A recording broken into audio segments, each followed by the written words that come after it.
And looks like we are live. I'll post the link in the chat, Ray, if you want to see that.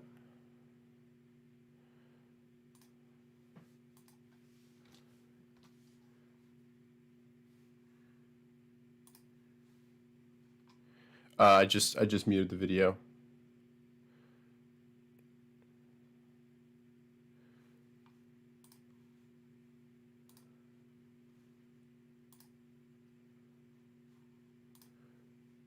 Yep, I think so. Yep, 1440p.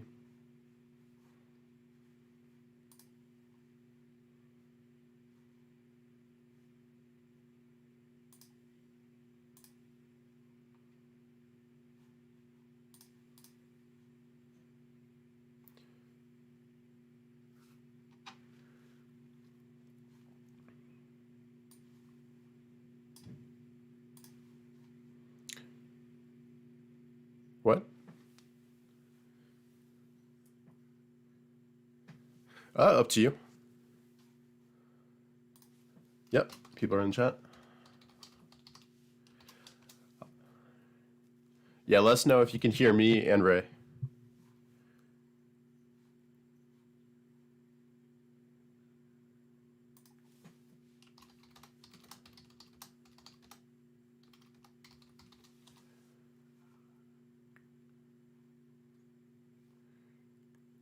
All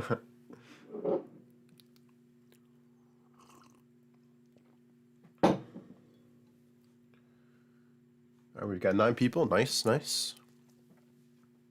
Oh, I can be heard too. That's good to know.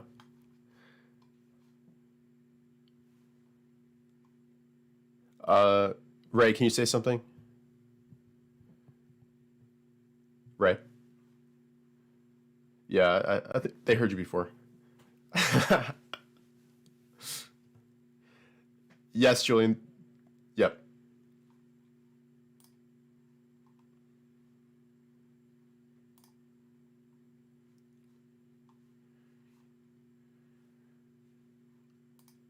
Check out this graphic. I got some skills, Ray. That's the best graphic I've ever made.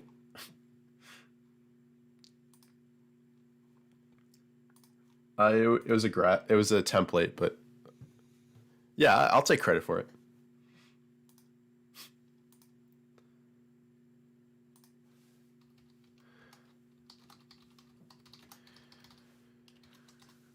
So you've got your notes up. You ready to go?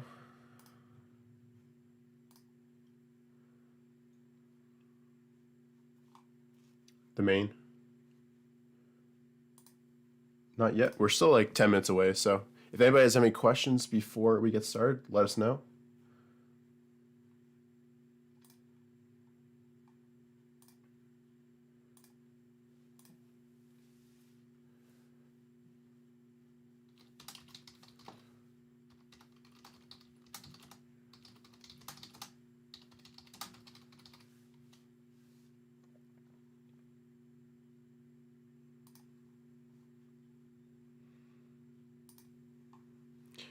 And Ray, do you want me to be sharing my charts and stuff?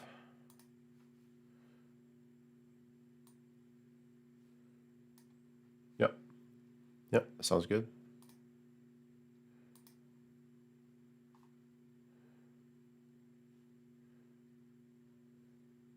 Looks like that you can see that fine. And going back to Zoom.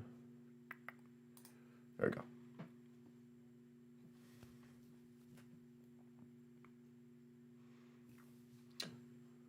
Oh, there's Michael's saying he can't hear you, Ray.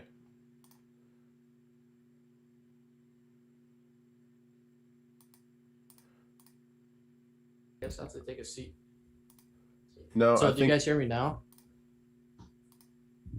Yeah, say something again. Do you guys hear me now? Still can't hear Ray. I think I just fixed it, so it should work in a second. Keep talking. Yeah, there he is. Yeah, there he is. Okay, so Good. have Good. me on mute again. No, it was it was the audio settings. I had to fix it. Okay, cool. It was an audio issue, not me. Peachy, nice to see you. Joel, nice to see you. Greg What a says beautiful what? voice. Except when I sound dead in the Roku video.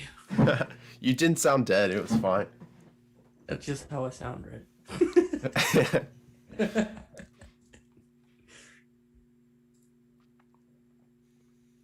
I hope everybody has some snacks ready because it's gonna be a long one.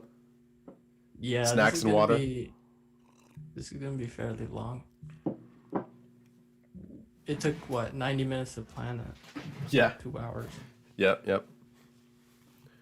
But it'll for sure be worth it. Diane says, good morning. Good to see everybody in the chat. Joseph, how's it going?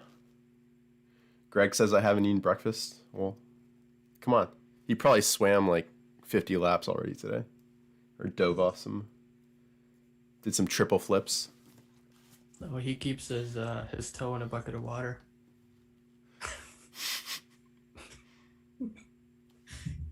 Well, a little bit about Greg. He's into diving and all that. So.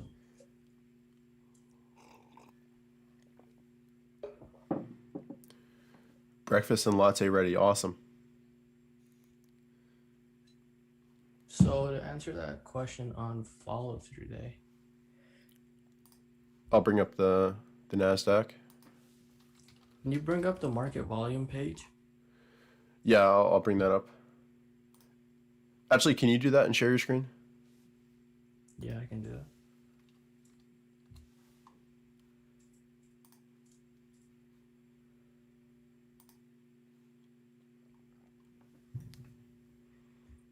Let us know like if we're breathing or too loud or whatever the case might be, because we don't want to be annoying for 2 hours. That'd be right.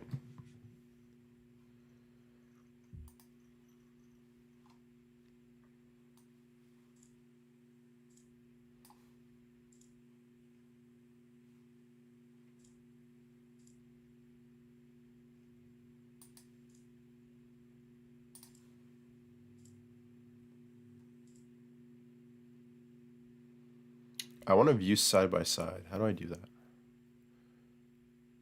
Did you make me a co-host? Yeah, I think so. Yeah, it says co-host.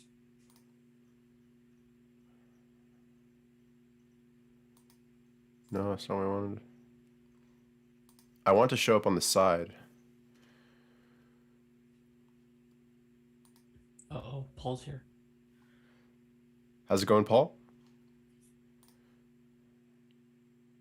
Paul, did you do one of the meetups with Greg Morton?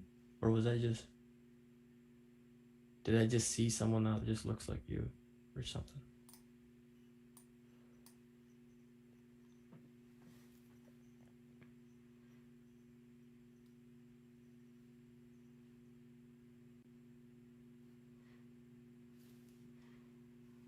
All right, let me see if it's been posted on main yet, the link. Yes, okay. Cool.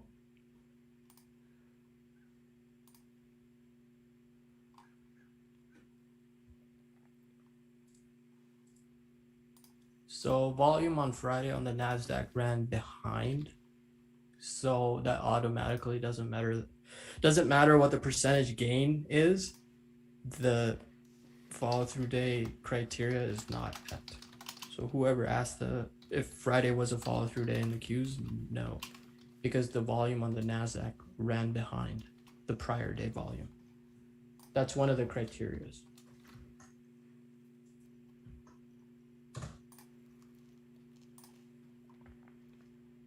Double echo in audio. There we go. There's Make sure echo in audio. Make sure you don't have multiple tabs open. That could be it too. Oh, me?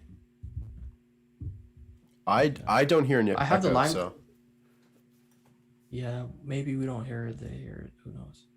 yeah. So I have the stream up, but I make sure that that's muted. But I'm the one capturing audio, so if I don't hear an echo, I don't think there's an echo, or there shouldn't be. Maybe I'll just close the live stream, but I sort of want to see the chat though. Joseph says it sounds crystal clear. So let us know how the audio is, guys, on your ends. Yeah, people are saying they don't hear an echo, so I think we're okay. Hello, everybody. Welcome to the webinar. Good to see everybody. Cedric, how's it going? Maybe Paul, Daniel, you how's it got two going? tabs open. That could be a case. Maybe the Twitter one, you clicked on it and that one's going, and then you have a separate tab. So you might have two tabs for the live stream.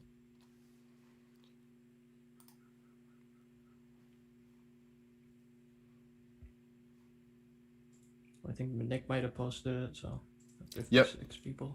Yep, I think you just posted it. Henry, how's it going? Miles, how's it going? And we'll just wait for a few more people to show up before we really get started. But this is going to be a great webinar. Make sure you got some water and snacks ready because it is going to be a bit of a long one, but it'll be worth it, I promise. Kenny, how's it going? Bradley, good morning.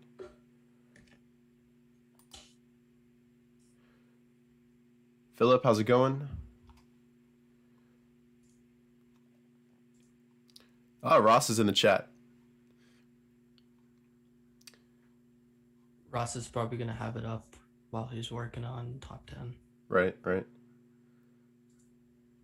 How's it going, Mohammed? Amy, good to see you. All right, we've got 67. People are still coming in.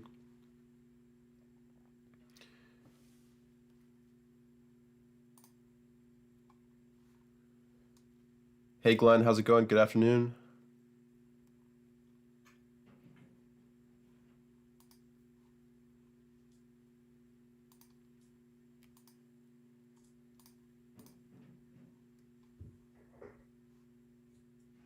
Hey, Eric. Hey, George.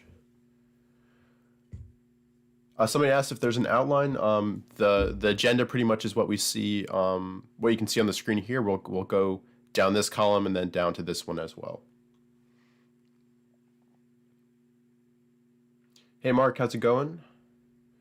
Ashwin.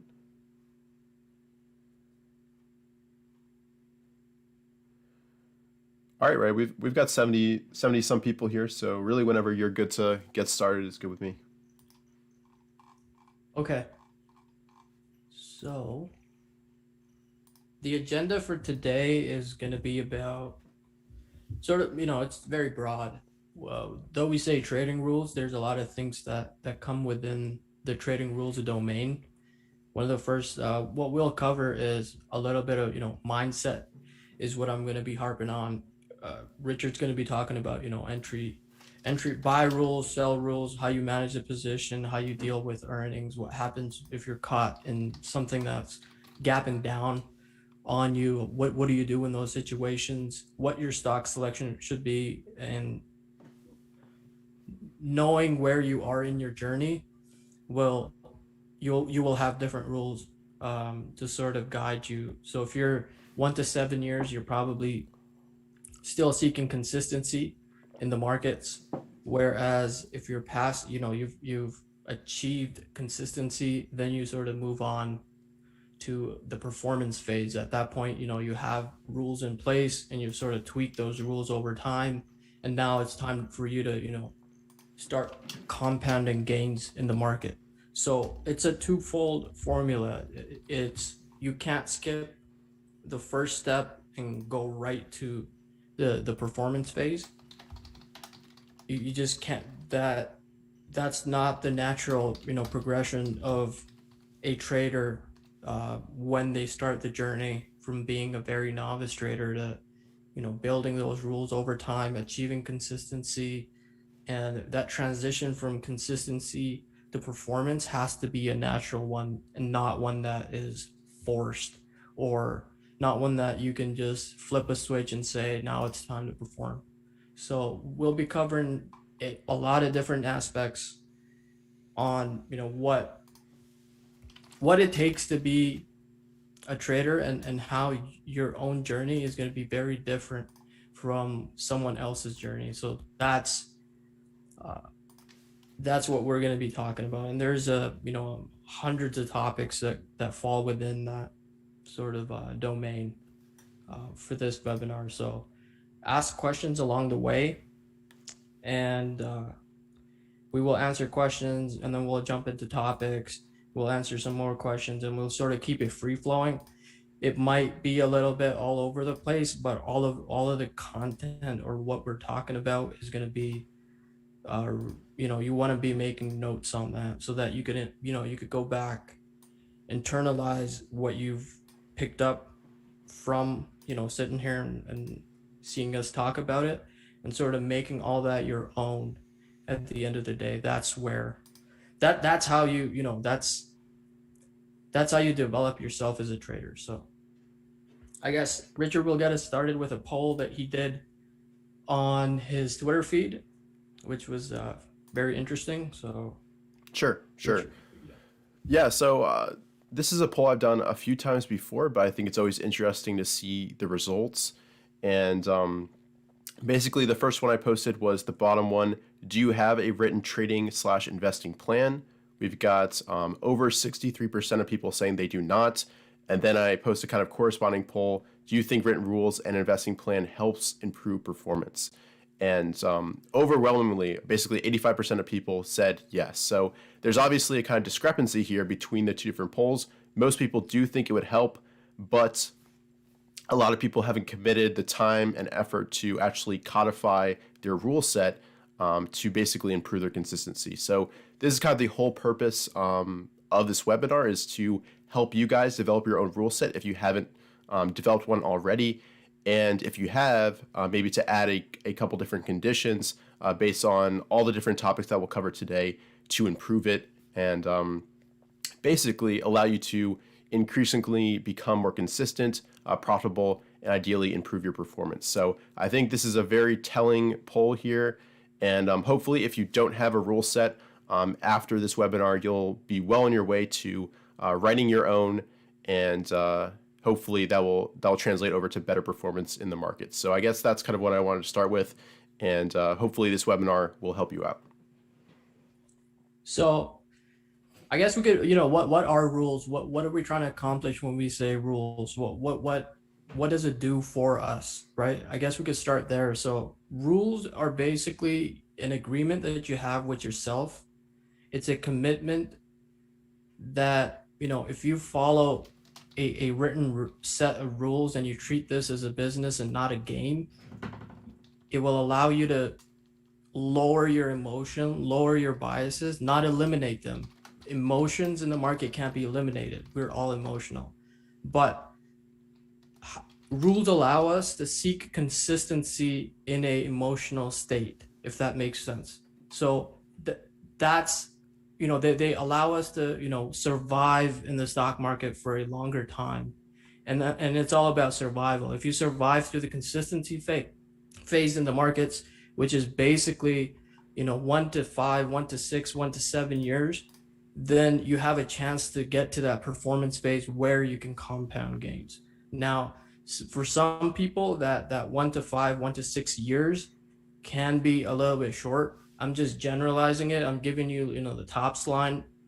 You should not come into the markets, open a brokerage account, think that now you're going to be the next thing where you just perform right away and you have a jam, and then the market's sort of there and it's going to hand you desserts every day. So rules, it's an agreement that we have with ourselves. It allows us to reduce our emotions. It allows us to make proper decisions even when we're in an emotional state. And rules themselves, if they're written out, doesn't mean we are going to follow them. That's just how things go. Sometimes we have rules. The best traders have rules, and they can't seem to follow them. But just having them is the first step to do. Seeking that consistency. If you don't have them written down, then you're really doing there's too much randomness in your decision making. There's too much emotion in your decision making. There's too much it's just you could be in a state where you just emotionally wreck yourself and also emotionally wreck your account at the same time. So rules allow us to seek that consistency and sort of tame our emotions at the same time. So I guess that's the first step to anything. in trading is that commitment. So you have to make that commitment, have a certain, rules of the business that you're trying to run. Trading is a business. Trading is not, things open at 9:30 and you try to figure it out on the fly. The best of the best don't do that. So that's sort of the purpose, is to sort of seek consistency in your decision making, tame your emotion, tame your biases, sort of be rational about what you're doing is what rules allow us to achieve. So what I guess one of the first topics, Richard, that you want to go over, I think would be the consistency phase versus the performance phase. Right. I think you have to differentiate what you're doing or what phase you're in, and you have to be very clear about what phase you're in. There are steps to trading, and you can't skip those steps. The first step to anything is to build consistently good habits that you're building your foundation. You're learning to walk so you can run eventually. That's what the consistency phase is about. So if you're in, you have to recognize that performance is a byproduct of your habits. So once you have those habits in place, once you have those routines in place, once you have your buy rules and your sell rules in place, that's the consistency phase where you're trying to develop yourself, step by step by step as a trader. So you can't skip that consistency phase.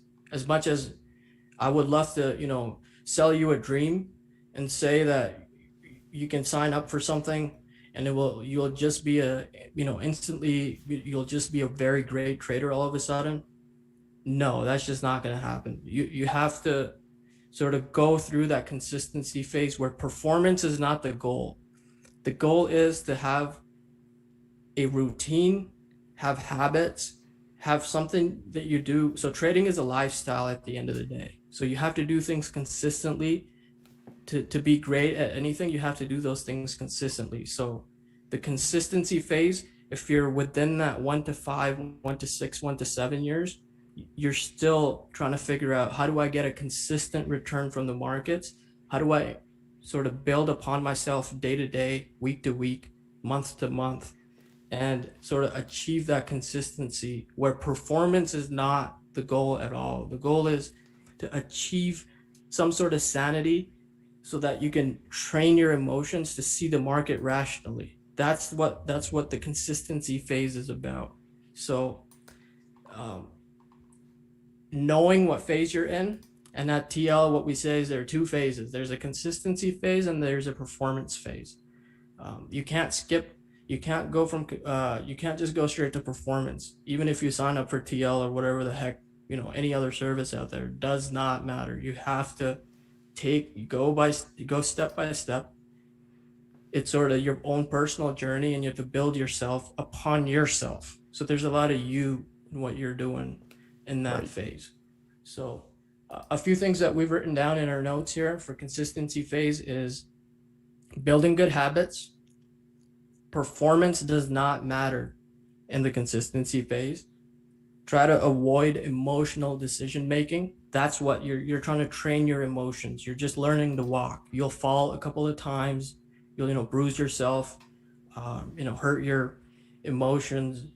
Learn that ego does not matter. All that is done in the consistency phase. You get away from being right versus wrong. So as traders, we always think of things, or as humans even, we always think of things as, if I make money after a decision I made and I made money, doesn't necessarily mean it was the right thing to do. Because if you do that over a series of trades, that's what matters, right? So you're trying to get away from a mindset that's based on a single trade. I did well and that I did the right thing, to a mindset where, what can I do over 10, 20, 30 trades, or what can I do over 3, 6, 9 months that will consistently give me returns, and not just have some sort of tunnel vision on that one trade and make that, if I was right, I did the right thing. If I lost money, I did the wrong thing. So you get away from the right wrong and you sort of be a rule-based, system-based trader through that consistency phase. During the consistency phase, you're also building your buy rules and sell rules. Both are important. If you have good buy rules, a lot of traders, is Ray talking the slides? No, I'm not. I'm just talking. So if you don't, you need good buy rules and you need good sell rules. So one of the things that, if you read any of William O'Neill's books or any great trader's books, you need good offense, but you need better defense. You want to keep what you've made and you want to minimize your losses. So in the consistency phase, we're building good sell rules and we're building good buy rules at the same time.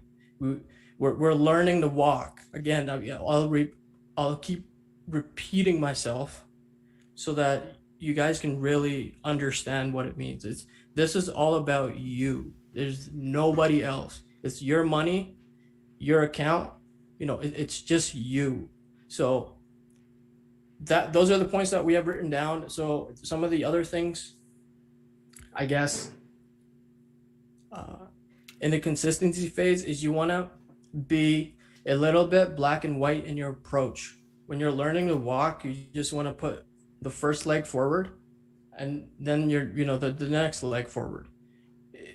So you keep things as black and white as you possibly can. Now I'm talking to traders in year 1, 2, 3, where we all come with these lofty goals that we're going to make a lot of money, and that becomes our goal right away while we don't have a proper foundation. That's what results in 95% failure rate, right? So it's important to understand that, and the way you do it, you sort of keep things simple when you start. I guess, Richard, if you want to pull up the market. Yeah. So we could cover market conditions first. And so Ray, this is going to be Ray, a lot of before we get note into taking, guys. It won't be, we don't have slides or anything, but we'll cover different concepts that you have to write down, take notes on, internalize a lot of it later after you take these. So yeah, I will pull up. So one of the things that's important to key in on, and me and Richard and folks at TL and many of you that are here are probably interested in the growth space, right? Or the CanSlim methodology. And what's important in the CanSlim methodology is market condition, right? So when you're learning to walk and you want to keep things simple, you have to develop how you interpret market conditions, and you want to keep that sort of as simple as possible. So the major indexes are the NASDAQ, S&P, the Russell, and the Dow, right? A few ways that you could define markets, and a lot of people, when you get very experienced, like to complicate and sort of make like a pizza with a lot of toppings on it out of their state of thinking of what the market trend is. So you want to define what the current market conditions are, and you want to have definitions like markets in an uptrend, markets in a downtrend, or the market's range band, right? So if we pull up, I guess the NASDAQ, for example. Yep, we're on there. So we have that up. So this is fairly simple. So we went into a correction and we've rebounded back up right into the KMAs, and things are starting to shape up as of the current market the way it is right now. What does a trend look like? So can we go back to something not 2020? Yeah, sure. Richard? Yep. So What time 2020 period? was What period would you like? right. So let's go back let's go back. Just get away from 2020 because a lot of traders seem to think that 2020 is the only type of market that we'll ever have. So Okay, so this is yeah, there we go. 2016 or so. And Ray, before you get too much into it, you did want to point out kind of the general steps of how to build a rule. So I'll just go through that very quickly. Um, you want to study past winners, the best performing stocks of each year, analyze how you would trade them yourself based on your current rule set, and make changes if necessary. You also want to study your past trades, of course, to kind of determine how good your execution of your rules were. And then, of course, that's all incorporated into post analysis. And once you've done that work, once you've analyzed yourself and the biggest winning stocks of all time, that's when you can really focus on rules that fit your own personality and style. And basically, it's a continuous process. It's not going to be overnight you create a magic rule set that's going to lead you to incredible performance in the market. It's a gradual process over many years to continually improve your sell rules, tweak your style, and basically find what works for you. So I think that's a good point to point out just at the very beginning. And yeah, now let's talk about the market conditions and basically how to determine the difference between uptrends, downtrends, and range bound. So Right. Ray, So go ahead. yeah, you want me to okay. So when you're starting out, you don't want to you don't want to overcomplicate things, and I think that applies for experienced traders as well. We as traders try to complicate.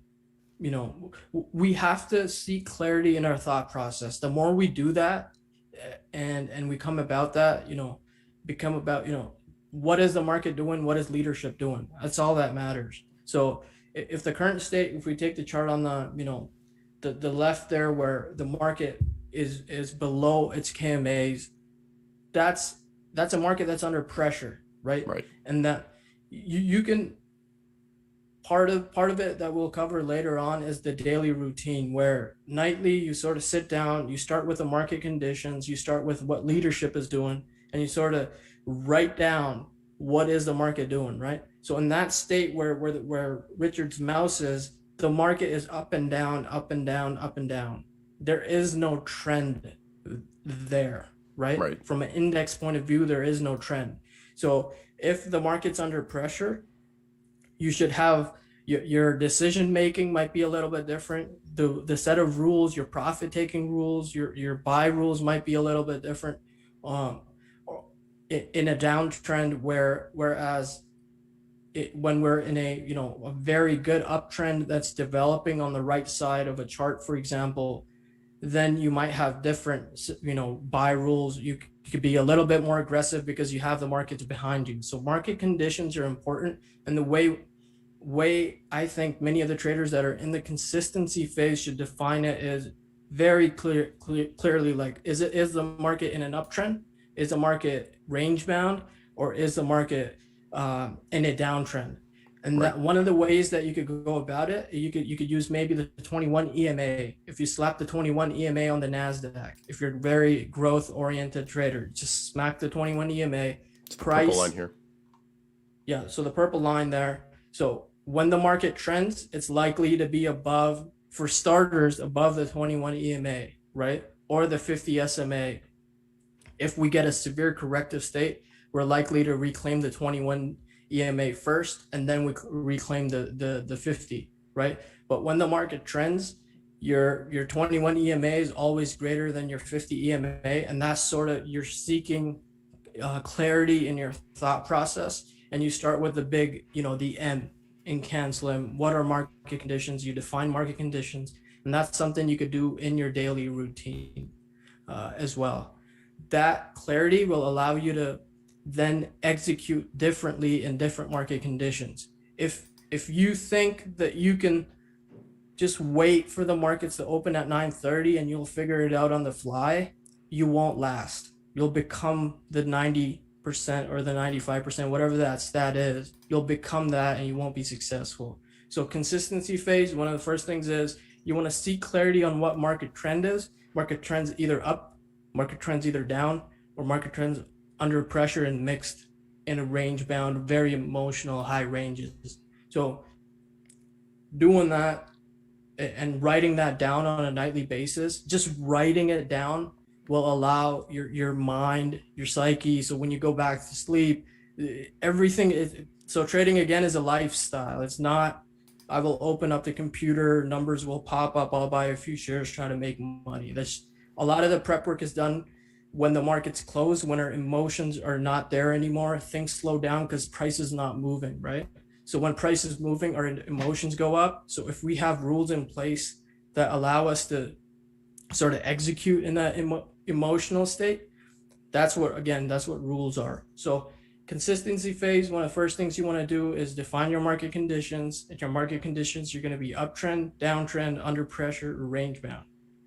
It's most of the time it's very clear, but we as traders try to overcomplicate things because we want to make money in every single possible environment that we can. Right. Just because the market's open, for many of you that are new and starting out, just because the market's open doesn't mean you have to be making money. That sort of mindset you will not last, because there are environments where cash is the best position. There are environments where you should have heavy exposure because the market's trending in a certain way, right? So I guess that's, without running tires in the mud on market conditions, that's how you want to define your market conditions. Yeah. One of the other things, when you're in the consistency phase, in the CAN-SLIM methodology itself, is the follow-through day concept. So what the follow-through day concept itself, maybe Richard, you could pull up the blog that we have or something. Yep, I'll put that up. Just a second. So think of the follow-through day as a rule that allows you to remove your own opinion on what the market trend, or when the market trend reverses. Again, there's a lot of probability and potential of a trend when a follow-through day happens. A follow-through day does not mean that you just go out there and buy every single stock that you possibly like or something like that in the markets. It's just a potential trend change that, this is based on a study that William O'Neill did of 20 or 30, I believe it's 23 to 26 different market cycles. And he came up with a rule by studying historical markets that based on the 25 or so different market cycles that he studied, it's sort of, this is the rule that he came up with, that I can define it. The key word is there's a potential for an uptrend when the follow through day happens. It's not like you flip a switch and everything starts going up. It's when you can start increasing exposure again, or when you're in again, I'm talking about folks in the consistency phase, not performance. Consistency phase, there's a potential for an uptrend at that point.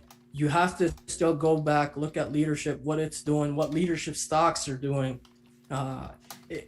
Does risk make sense? So everything starts from a risk point of view when you're initiating a position, right? So again, market conditions, we're talking about 3 states of markets. And when you're in a downtrend and you want to markets get into an uptrend, you can sort of leverage the follow through day concept. It's a study that was done, seems to be consistent in its ways.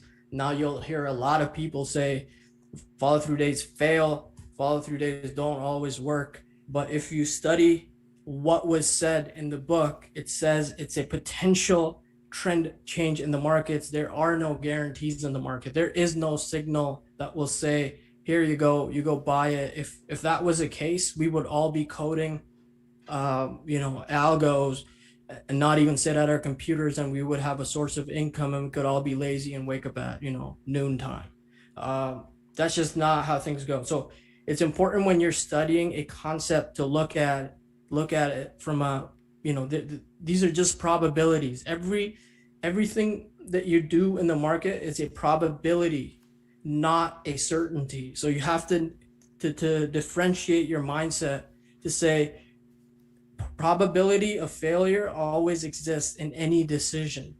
And that's just a fact. You just have to write that down, that any decision that you make there is no 100%. There's no such thing. So follow through days, if you study the concept, I would say go to page 220, I believe, on how to make money in stocks. There's a 3-pager on what William O'Neill thinks, about a potential trend change in the markets. And that's sort of, he studied that, and you could leverage that. Yeah, so it is page 220 in how to make money in stocks. Go read that, make notes. It's a probabilistic, way of saying that the potential trend of the market may have changed. Richard has a link up here for, we summarize it. You could read this, make notes out of it. You could go to how to make money in stocks, page 220, read that. So Yeah, I just popped the blog link. So we're still, again, the we're chat. talking market conditions. We've talked about, so we've talked about uptrends. We've talked about downtrend, like defining what the market condition is, defining what the market trend is. That's very important as a new trader to have clarity in your thought process. Now, we always get into a state where we think we're going to miss out on some magical, something's going to happen and we'll miss everything, right? There's something in our minds that sort of allows us to think like that.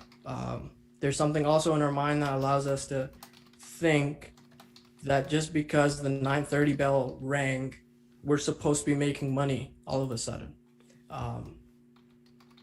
That is just not true. That sort of, maybe if you're a day trader or whatever the case might be, that's a different story. But that sort of mindset, again, it's not a healthy mindset. You have to stick to your system. You have to stick to your rules. If you miss it, so what? The goal is survival. If you survive and follow your rules, you'll make a return. That's it. The goal is not to get the lowest price, be the first one in, and try to do stuff that will eventually hurt you and sort of not give you the returns that you're looking for. So you have to, it's all a mind, there's a lot of mindset there, and rules like having clarity on what the market trend is will allow you to sort of last very long in the markets and sort of seek consistency in your decision making and how you go about increasing exposure. And Ray, we've got a question here from Ray F. IBD switched from correction to market uptrend. They seem to have it based on the Dow Jones move. Do you guys agree with this assessment?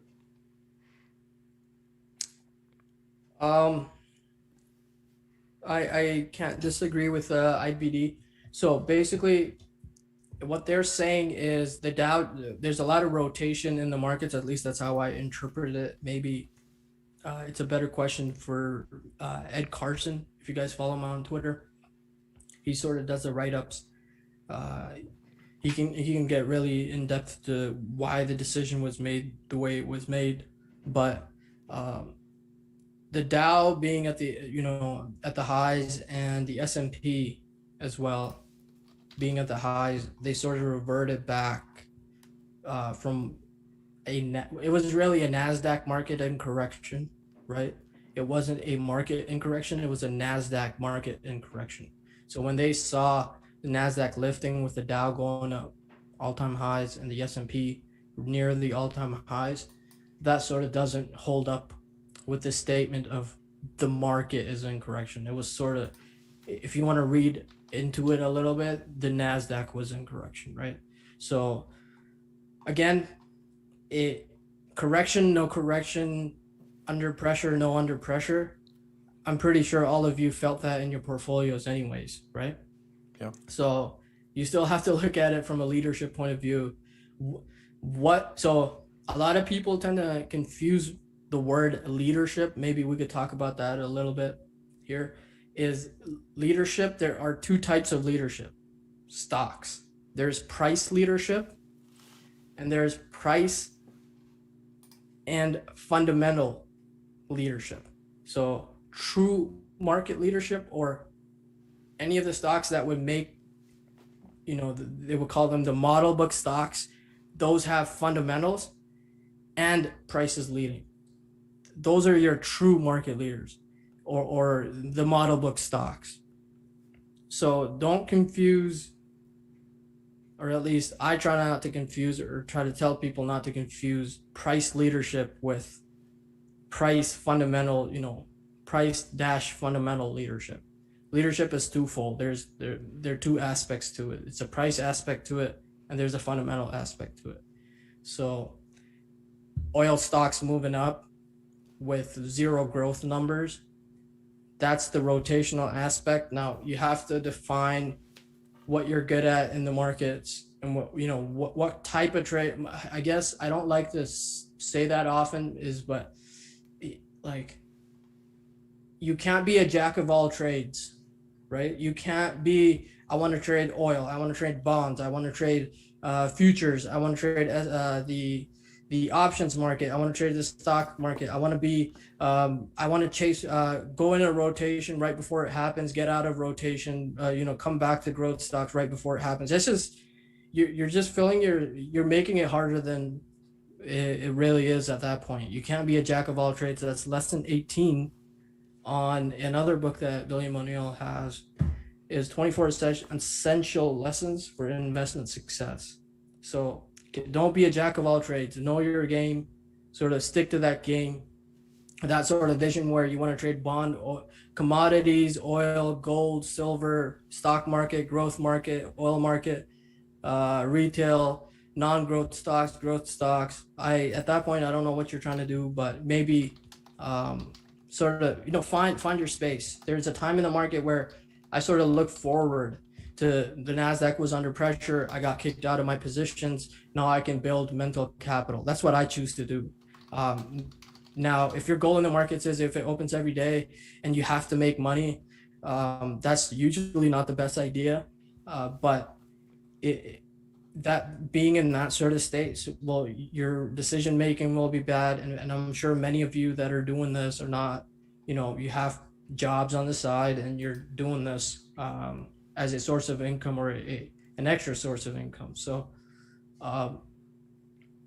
what was that talking about? I'm not quite sure. I think market leadership, and we actually have a good question from Mark here. Is there an objective way to determine market leadership? Is there an objective way to determine market leadership? So I had this conversation with Ross yesterday, because every time I don't know something, I ask Ross. Leadership is defined with price and with fundamentals. So if a stock, like, if you want to pull up Market Smith, we're allowed, right? Yep, I'll bring up Market Smith. Give me 1 second. And we kind of skipped over progressive exposure, which I think is an important point, Ray, to cover, especially since many people are probably just getting back in the market from cash. So maybe you want to cover that while I bring up Market Smith.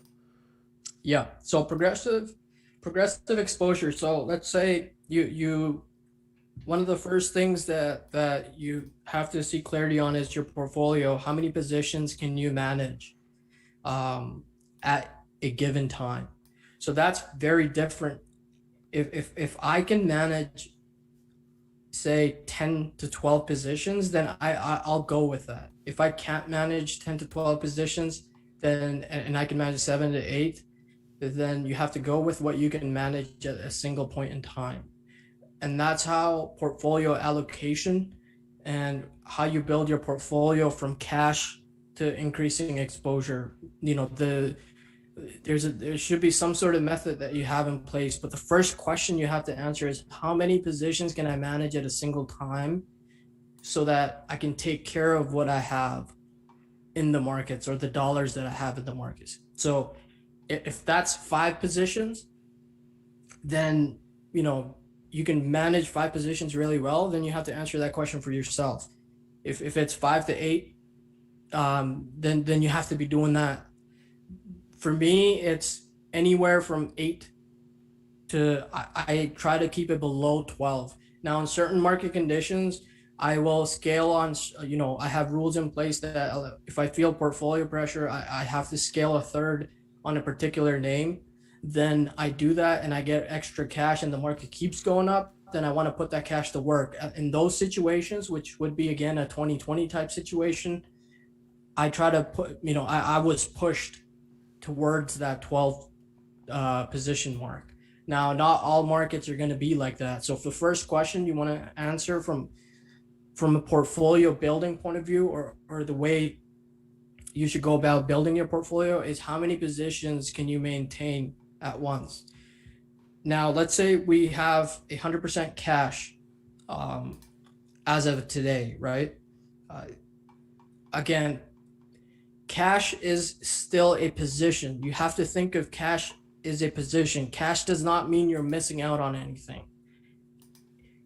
The best traders, when markets go under pressure, they look at cash as a position because the S&P is under pressure or the NASDAQ is under pressure. And if that's the benchmark you're setting, still, we're talking about consistency phase. If that's the benchmark you're setting for your performance, cash is a position that will allow you to keep the gains that you've made while the market's under pressure. So technically, you're still outperforming the markets while it's in a downtrend. So that's how you have to think about it. So moving on, if you're 100% cash, as of today, for example, and you're looking to increase exposure from cash to your first position, and I'm talking to growth, again, the growth domain, the canceling domain. What you want to be doing is your first position that you place when you go from cash to your first position. That first position is you measuring the temperature of the markets. And that position has to be fairly textbook, because if you go out and you buy a completely crap stock like LAZR, for example, there is a time and a place for LAZR and those type of stocks. But when you're going from cash to your first position, what you want to be doing is it has to be textbook, good fundamentals, good technicals. It ticks a lot of boxes that you look for from your buy rules point of view, because that first position will allow, if you make progress on it, then you can keep adding exposure so you can build upon the exposure that you have. Many times what traders do is when the market trend changes and they're going from cash to the first position, they will buy something that's not entirely textbook or even close to being textbook. They get stopped out. The market is completely fine, but the position that they chose to take, when they're measuring the temperature of the water, they feel cold, but the trend's about to get hot, right? So that first position should be a highly liquid name that's been showing relative strength in a big way, that's owned by institutions. The market is just about to ramp up and get into an uptrend. Say we've had our follow through day. You've been stalking the chart for a while. That's another thing we'll get into. Stalking is important. You can't just pick a chart and go buy it on the follow through day. You have to learn what the stock's been doing over a week, 2 weeks. It's showed up on your RS list, so it's been bugging you for a while. Again, let's go back to progressive exposure. That first position should be a highly liquid, institutional, high RS type of name where you can define your risk and you're measuring the temperature of the markets and you want to measure it correctly. And that's how you build upon. If that position starts to make progress, you can add more exposure elsewhere on stocks that you've been sort of eyeing, or you can sort of build upon the same position that you have. So there are many different ways to go about it, but we're talking about, we go from cash to first position. That's a very important position, especially when you're in the consistency phase and you've been in the markets for say 1 to 5, 1 to 6, 1 to 7 years only. Now, how do you go about it? So the first question you answered is, I can only manage in the markets, I can only manage say 5 to 8 positions at a time. I'm going from cash to the first. That's a highly liquid, high RS, good fundamentals, good estimates, good sales, whatever the case might be. And you put that on, the market starts trending. It's giving you feedback. That first position is saying, I'm working for you. You can go ahead and increase exposure. Then you start adding exposure in other ways, and you sort of build that progression from cash to building your portfolio to 5 to 8 positions That should be natural, and it will become natural over time if you allow it to become natural. So I guess that's a little bit about progressive exposure. That first position that you put on is fairly important. Now, percentages, again, a lot of people like to be performers on day one when they're just born in the markets and they're learning how to walk. They want to perform. That again depends on, some people try to push if they see, when they're fairly experienced in the markets, they try to push that limit to, I want to have an 18% position to be my first position, right? Now that might work for someone that's been doing that for 10, 20, 30 years. They're way past the consistency phase. They know what they're doing. They feel the market. There's a feel that they, have for the markets. That's a completely different type of conviction. Whereas if you're starting out, again, personalize, internalize, talk to yourself. It's your journey. It's not some random guy on social media that's going to push you into a position. It has to be you, your own convictions, your own set of rules, where you are in your journey. So that 18% or that 20% for the first one might not be suitable for you, because if that position comes in, you'll be way more emotional than someone that is 10 to 15 to 20 years in the game, because they've seen that situation before, whereas you might not have seen that situation before. So that sweet spot, I would say, for new traders, maybe start at 7 to 8% as your first, position, allocation, 7 to 8 to 9%. See how that works. Over time, you will push that 8, 9, 10% higher as you develop a feel for the markets, right? Again, this is all about, there's a lot of mindset to this that we don't allow ourselves to focus on, because we're so focused on performance at any given time. So, Ray, do you want me to cover stock selection moving forward? yeah, so I could have a bit of water. Yeah, no problem. So in terms of stock selection, you want to focus on the best of the best stocks for your own particular style. And the reason being, you want to be focusing on the highest probability setups for whatever kind of method you're using in the market. Here at TraderLion, we're really focused on CAN-SLIM, and the work has really been done for us already. William O'Neill did the studies going back to the 1800s to try to find those key characteristics that kind of put the probabilities in our favor that we could be entering a kind of big winning stock. So we're basically going to be following the CAN-SLIM methodology, looking for great earnings, sales growth, new stories, new services, and especially quality fund ownership, increasing fund ownership, and also liquidity. And we want as many of these criteria to be met in a stock that we're considering, because once again, that just increases the probability that the stock will do what we think it will do. And if we catch a nice trend, it will increase in value. And in order to find stocks that kind of meet this criteria, there's a couple different ways. Obviously, there's screeners that you can use for both fundamentals and technicals. I personally use MarketSmith, do a couple scans for strong earnings growth, future estimates, but obviously not everybody has access to MarketSmith, so there's always FinViz. There's the IBD stock screener on the Investors Business Daily website, which is a great option as well.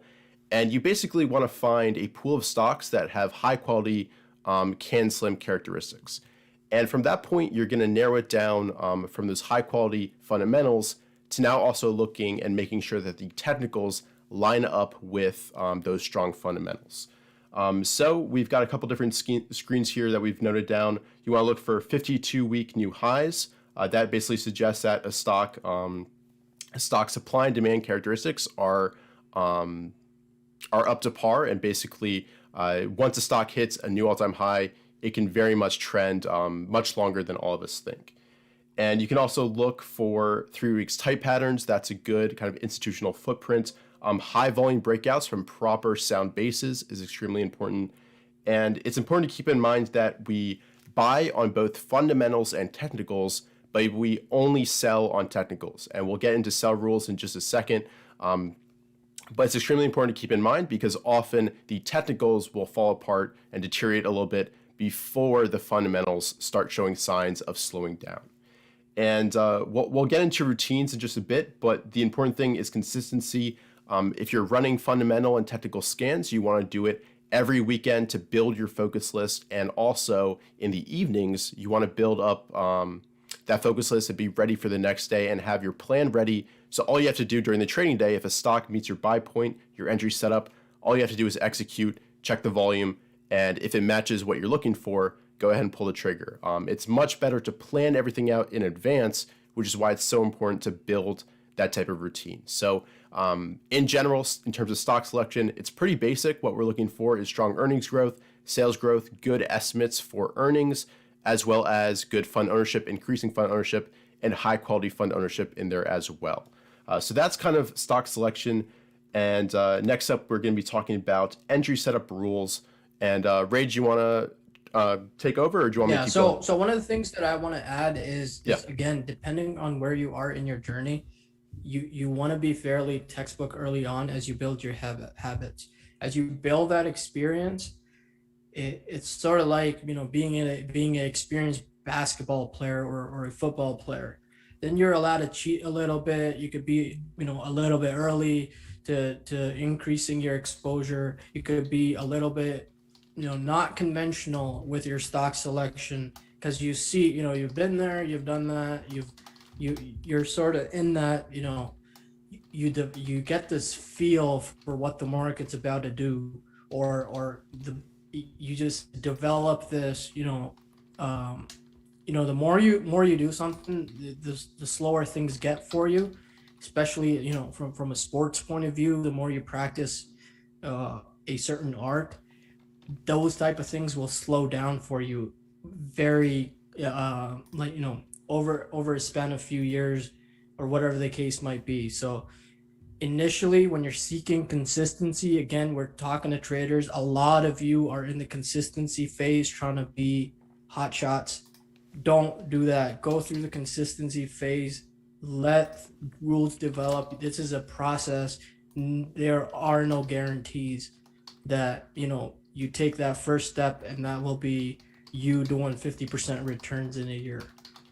Not going to happen.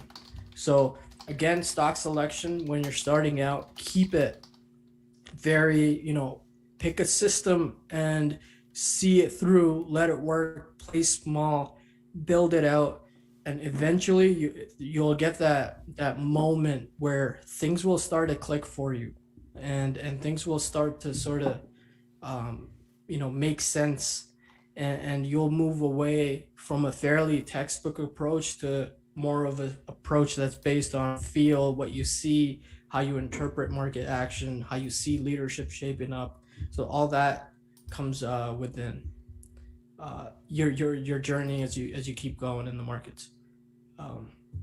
So for entry setups, I guess we have a few examples so that it's just not me and Richard talking for 2 hours and boring the heck out of you. Richard, if you want to pull up. Do you want me MarketSmith or TC2000? For entry setups, there are two concepts that I think. Yeah. Let's do. Let's pull up, for example, a Amazon. Sure. So for entry setups, again, a lot of this, we don't have slides, not a formal presentation of sorts. This is just a talk. So make sure you're writing things down on your end, making notes of sorts. So entry setups, there are two types. There's base pivots, which is your textbook cup and handle, cup, flat base, double bottoms, all the patterns that O'Neill's researched, and they're there in the book. You can go read the book, write down what they are, and those are considered sort of base pivots. Those are your proper entry areas right when the base is, you know, sort of formed, and it's a proper textbook entry. Now within base pivots, what you have is consolidation pivots. So do you have the screen up? Yep, I have Amazon. Oh, do you want me to share it on Zoom? You may not be able to see it. Let me go ahead and see if I can figure that out. Just refreshing. I have it up. You're not able to see my screen? Oh, I see it now. Perfect. Okay. So the Amazon daily, so we're on a daily Amazon chart. If you look to the left, so April 6th was their NASDAQ follow through day, right? And that formation where Market Smith has the pattern recognition going and says that the depth meets the criteria of a cup, and we're about to break out, and we break out on large volume, and this one's as rosy as it gets. It just works right away, right? Right near that follow through day, we go through the highs, we come back a little bit, retest that pivot, and then we sort of trend up. That's as textbook as it gets, but it's not always that textbook. So that's your base pivot. So your entry setups, when you're writing down your rules, there are two types. There's base pivots and consolidation pivots. When you're early in your journey as a trader, maybe consolidation pivots isn't the way to go, because you're still learning and developing a feel for how to position within a base. A lot of people, again, they want to run before they can, walk. Base pivots are sort of you walking, you're, even though you don't catch 1600, 2000 on Amazon right near that follow through day, but you're still seeking consistency and some sanity and some clarity with your thought process. So if a Amazon cup, for example, Richard, do you have your mouse on it, or my screen's frozen again? Yep, I have my mouse on it here. So do you want me to take over for a second? Yeah. Yeah, sure. So we've got the follow through day on April 6th, which is this first marker here. Yeah, you guys can see that here. And then we have the actual base pivot. You can see that Market Smith actually points it out, 2185.95. And this is kind of the standard breakout pivot. And what's important with these breakouts is you need to see that it's institutions breaking the stock out. It's not just retail traders. And really, to do that, you want to see volume at least over 50% on that breakout day. And there's many different ways intraday to check this. So you can look at volume buzz if you've got TC2000. If you've got Market Smith, it will show up right here, the volume run rate. And it's also very important to not enter when a stock is extended, meaning it's not greater than 2% above the buy point. Because often a stock intraday or in the next coming days will retrace to that pivot. And if you entered when it was already up 10%, you're going to be facing some pressure, some heat there. So you want to be entering as close to that pivot as possible, just to kind of protect your cost basis as much as possible. And potentially, if the stock pulls back then on lower volume, you can even potentially add when it confirms to the upside once again. So really important here. Watch for volume on the breakout. Make sure that it's institutions causing that breakout, and also make sure that you're not entering too extended from that base pivot. Can I share my screen, Richard, somehow? Yep. I hid the Zoom controls, so I'm gonna have to try to figure that out.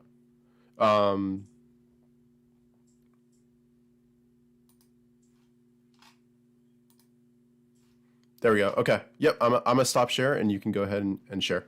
Sorry about that. Okay, what do you see on the screen? Market Smith, Amazon? It's coming up. It's still coming up. Yep, Market Smith. There's Amazon. Okay, so when we're talking about is two different things here. There's consolidation pivots, where what you could see is when you're in that past that phase where a couple of years under your belt and you start developing a feel for the markets, those consolidation pivots where you can really define your risk, and let me know in the comments if you guys can see what I'm pointing to. Yeah, I can see it. Somewhere in here. So we get emotional action as the market is under pressure. We all know Feb 24, everybody sort of raised their flags and said we are in a correction finally, and the stock goes under pressure, right? Now, this is all emotional action with high ranges on a stock while the market is in a downtrend. This is sort of what we're seeing with the, let's call it the NASDAQ correction, right? And markets sort of move below the KMAs. This is your clear signal. Move below the 21 day. What else do you want? Like when you're doing your daily routine on this day and you go back to your rules and you start with market conditions, you say, is the market in an uptrend? Is the market under pressure? Is the market in a downtrend? What's going on? Clearly on this day, you should have written down on your daily routine that the market is under pressure below the 21 day. Again, talking to folks in consistency phase. A lot of you are still in that phase without knowing it. But we lose the 21 day, we come down, price action starts to get emotional. One of the rules that you could have is when things go below the 20. Sorry. Let me just do. Do you want to zoom in just a little bit? Yeah, let me I was talking about Qs on the Amazon, but here, let's do this. Same story. I'm sorry, wrong chart. Again, the Qs lose pretty much the 21 day at this point. Price action starts to get emotional. We lose the 50 day. We go down again. Same concept, just again, ticker doesn't matter. You can analyze it sort of the same way, but here we're analyzing the market conditions, right? We lose the 21 DMA. Price is now emotional, up and down and up and down and up and down, right? Where on these days we feel pretty bad emotionally. Oh, we might have just bottomed and I didn't buy the very low, right? That's what our psyche says. That's what our mindset says. That's what everything. As humans, we always want to buy this very low, sell this very high, buy this very low, sell this very high. You have to ask yourself that question. Sorry. Can you zoom in a little bit because people are having trouble seeing exactly what you're pointing at? Okay. How's the zoom now? Whoa. Sorry. Yeah, it's a little bit too much. How about this? Give me 1 second. Yeah, that's better. Cool. So again, I'll just quickly reiterate that concept so you guys can see it. We lose. So when you're in that consistency phase, let me just do this. This might be a little bit better for those that want slides. Right. So we're defining in the consistency phase, we're defining market conditions. We're keeping things simple. We're looking at what the indexes are doing to define the states of the market. We're trying to see clarity in our thought process. So at this point, when we lose the 21 DMA or EMA, whatever you have in place on your charts, that says that the market is now under pressure. Now that said, one of the rules that you can have in place is when the market does this, I need to, at the very least, you can reduce your position sizes, right? At the very least, you could reduce your position sizes at this point. So even if you want to go play hero ball and the market's whipping you around and you just feel like you need to play this action so that you can feel like you're putting in the effort and trying to make money in the markets, even though this is not your game, you lose a little bit less, right? So that clarity, you need to have that. That's all mindset. So, and rules, after you achieve that mindset, rules say size down, size down, size down. If you want to keep losing, if you want to keep playing this action, you lose a little bit less. And now we're starting to move up again on the right side. Again, eyes on the 21 day, right? We're about 1.4% on the NASDAQ. Did you catch this? Okay, let me ask you another question that people seem to confuse is when we were in a downtrend, this wasn't really pretty. But if you kept buying and if you kept getting emotional, this was a very deep corrective state, right? This is not as deep as this guy, but we don't really know how low it's going to go, or we don't really know when it's going to end. All we could do is sort of be patient because the market's under pressure at this point. And for you to play around here. If you want to play it, if you want to do that, just play small, because you want to survive all this and wait for this to happen, right? Um, or wait for the trend to start again. Now this applies to any type of trader. If you're going for rotation and bowing and that's your thing, then go for it. The same rules sort of apply, right? When that index is under pressure and the growth space is under pressure, that's your domain. You get clarity and you'd say, now the market's under pressure and we are getting wider ranges. I need to size down. I need to size down. I need to size down. I just need to survive this portion so that when this happens, I have my emotional capital intact and I have my real capital that's going to make me money or compound my gains also intact. So again, please go back to yourself. Look internally. Don't look at people on social media saying I bought 300s and I'm awesome. That all that plays into your psyche and you think you must play this action because some idiot on Twitter, sorry, I promised you I wouldn't say that word, but some guy seemed to have bought Qs at the 300, and now even though that's not your strategy, your psyche's gonna start saying that I should have bought 300s because some human on earth also bought 300s. You have to know your system. Again, I'm not saying this is the only right way to go about it. The only right way to go about it is one that works for you consistently. That's what matters. So what are we talking? So if I go We're talking back about to entry setups, breakouts, and pullbacks. Okay. So again, this is Market Smith. Market was in correction here. This is sort of overlaid. Market goes into correction here. We see the RS line sort of increasing, right? And I think I could show that a little bit better on TradingView. So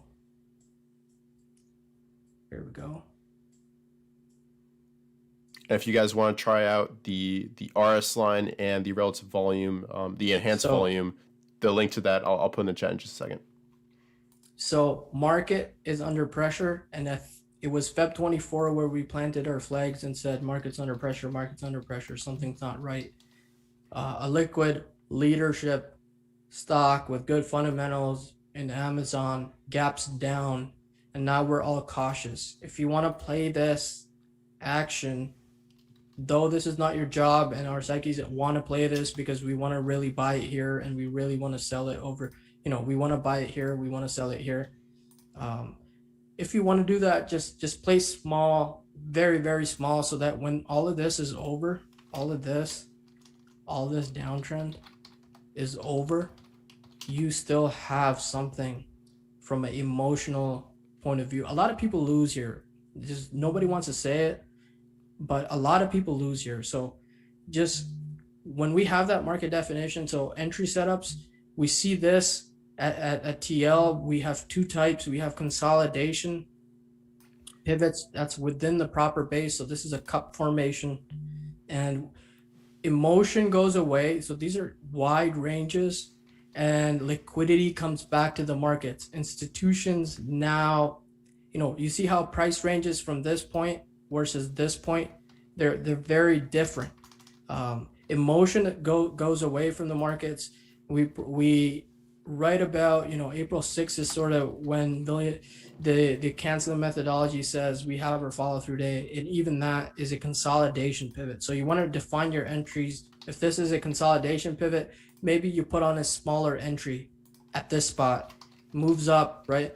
You put on a smaller entry at this spot, it moves up, so one of the volume requirements, again, when you're in the consistency phase, you probably want to seek X amount, high volume, above average volume. But as you sort of build that experience, go to the performance phase or build a feel for the markets, you sort of wait for end of day confirmation on volume, right? And this is sort of that consolidation pivot within the larger base. That's the first entry area that I define for myself, my base pivot positions, which is the proper pivot through the prior high, those positions are always, from a position sizing point of view, they're always higher than what they would be for a consolidation pivot, which is within the base. Because within the what a base is the negotiation of buyers and sellers both being emotional in the markets. That's how I define it. So if base is emotional, you still want to play small in this area, and you sort of want to build your position. And once we get to that proper pivot, when the market's really jamming, things are hot, everything's going, there's volume just came back on above average, that green bar over there. Now you could, start to build conviction, and you sort of build out a position from a consolidation pivot, which is within the base, still a lot of emotion, to a proper base pivot, which is a full base, this whole cup of sorts. And what we call that is a base pivot. The second thing that we had planned on covering for this was, after we get the consolidation pivot and the base pivot, is the stat that's out there is 40% of the time a stock that breaks out from its base pivot will revisit its base pivot. So this goes back to, what do I do if I missed it, right?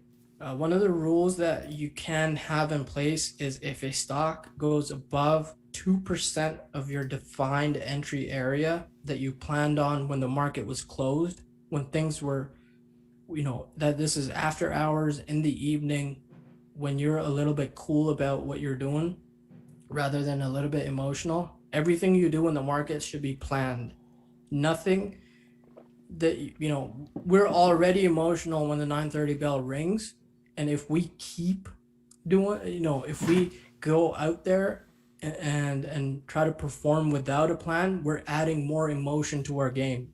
And emotion already hurts us in the first place. So you have to think about that. From a personal point of view, you have a plan in place, you execute. When the 9:30 bell rings, it's about execution only. You shouldn't be going out there and looking for a Amazon or looking for a Coop. What is moving? That's hot. Again, I'm talking to position traders, or any trader for that, matter of fact. You have to plan what you're doing in the markets. And when that 9:30 bell rings, it's all about execution. It's not about scanning. It's not about what's going on. You planned your trade. And if you have your if and else's in place, if and else, that, if this happens, I'll do this. If the market pressure increases, I'll play defense. All those situations should be mapped out for you already. In an emotional state, the only focus that you want to have is what you plan for, and you are focusing in on execution. That's how you perform. So consolidation pivots, again, in this area, we move up, go through the prior high, right? And we get our base pivot. This is fairly big volume, right? So this script does a really, really, really good job sort of labeling the high volume days, so you could sort of picture it. So at this point, the label might have been over here, and the label shifts spots as we get higher volume. So this is back in time, so this was the highest volume, so it shows this is the highest volume with a plus 93%. So 40% of the time, you don't want to have FOMO. If you miss it, you miss it. If you miss it, you miss it. Look, I think some of you should write that down. There's endless opportunity, and if a stock is gone, it's gone. There's 4,000 others that you can potentially buy and sort of place your risk well. So 40% of the time, there's a retest of the prior pivot. May not be textbook to the penny, but in that vicinity. We sort of see that on Amazon, and then sort of the stock takes off because it was a cooperative market. Again, the market was really cooperative here. So going back to this, so what are we talking about? Pullback Base buys pivots. Yeah, so base pivots versus consolidation pivots. That's sort of, if you guys want another example, we could do that. Let's go Coop, maybe. Again, Coop, very similar. Market goes into a downtrend, price gets emotional, ranges increase, market, you clearly define your markets with your daily routine.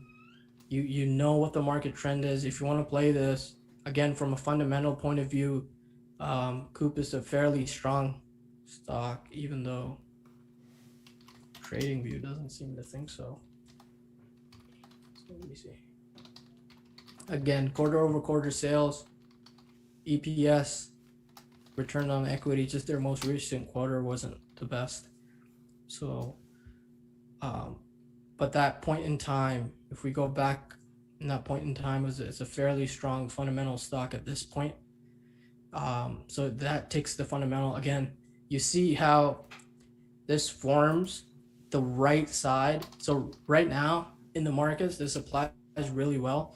Is many stocks saw this. We saw a lot of emotions. We got kicked out. Now the right side will start forming. If the market is to sustain its uptrend, it will happen. It always happens. You have to go back and study it so that you could be patient in real time. So this is emotion. Emotion starts going away at this point. Things start to tighten up, right? We start building the right side. I've been saying that a lot. So folks at TL Private, I guess. So when we keep saying build the right side, building the right side, it will build the right side. Emotion will go away. Ranges will tighten. Market will confirm an uptrend. That's when you can press on the gas. So this, again, I see this area, which is underneath the cup formation. I see this as a consolidation pivot, sort of an, I don't want to call it a early entry area. A lot of people get caught up in such signals. Nothing in the market is a signal. It's just probabilities. So don't use the word signal. This is a consolidation area where you could potentially define your risk as the market uptrend resumes. And then this is your proper base pivot, which is the cup that formed. And this is really, you see, now one of the things is folks want to say, if a stock breaks out of a cup, I just wanted to break out and never look back, and I wanted it to be easy. Again, that goes back to, if that was the case, everybody would automate everything and none of us would be at the desk wasting our time analyzing charts. It's not that black and white. So base pivots, if a stock attempts it, fails, that's okay. It's allowed to do that. It's a market. There's no such thing as, if you break out of a cup, you have to go. There's no such thing like that. So again, if, for example, you bought at this point, now this is an important concept. You have to buy your, if you've done your homework on Coop, you have to, it's shown RS, it has good sales, good EPS, increasing fund ownership. It's ticking a lot of boxes. At this point, this software was a leadership group because every software with good fundamentals, good story behind it was forming right sides. And at this point, if you've done your homework, you've built the conviction other than price. At this point, you've built the conviction other than price. And if it doesn't make you money and you get stopped out and it goes back through the pivot, you have to buy it back because you've done a lot of homework here. And you said institutions are supporting this stock. I have fundamentals behind me. I have the recipe. Now I have to attempt to position in such a name, given that the market uptrend is about to resume. So buying back your losers takes a lot of years to come to that sort of it takes a lot of years to come to that, allow your psyche, your psyche doesn't allow, because you get really sour because I lost 3-4% on Coop, and I bought the breakout and it didn't work, and then your psyche says breakouts don't work. All of a sudden, you develop this negative emotion, you develop this negativity about you, and it's not really anything but normal action in the markets. Breakouts are allowed to fail. We have to interpret the information. There are no guarantees that any system will have 100% winners. So you have to come to that fact. Again, buying back your losers.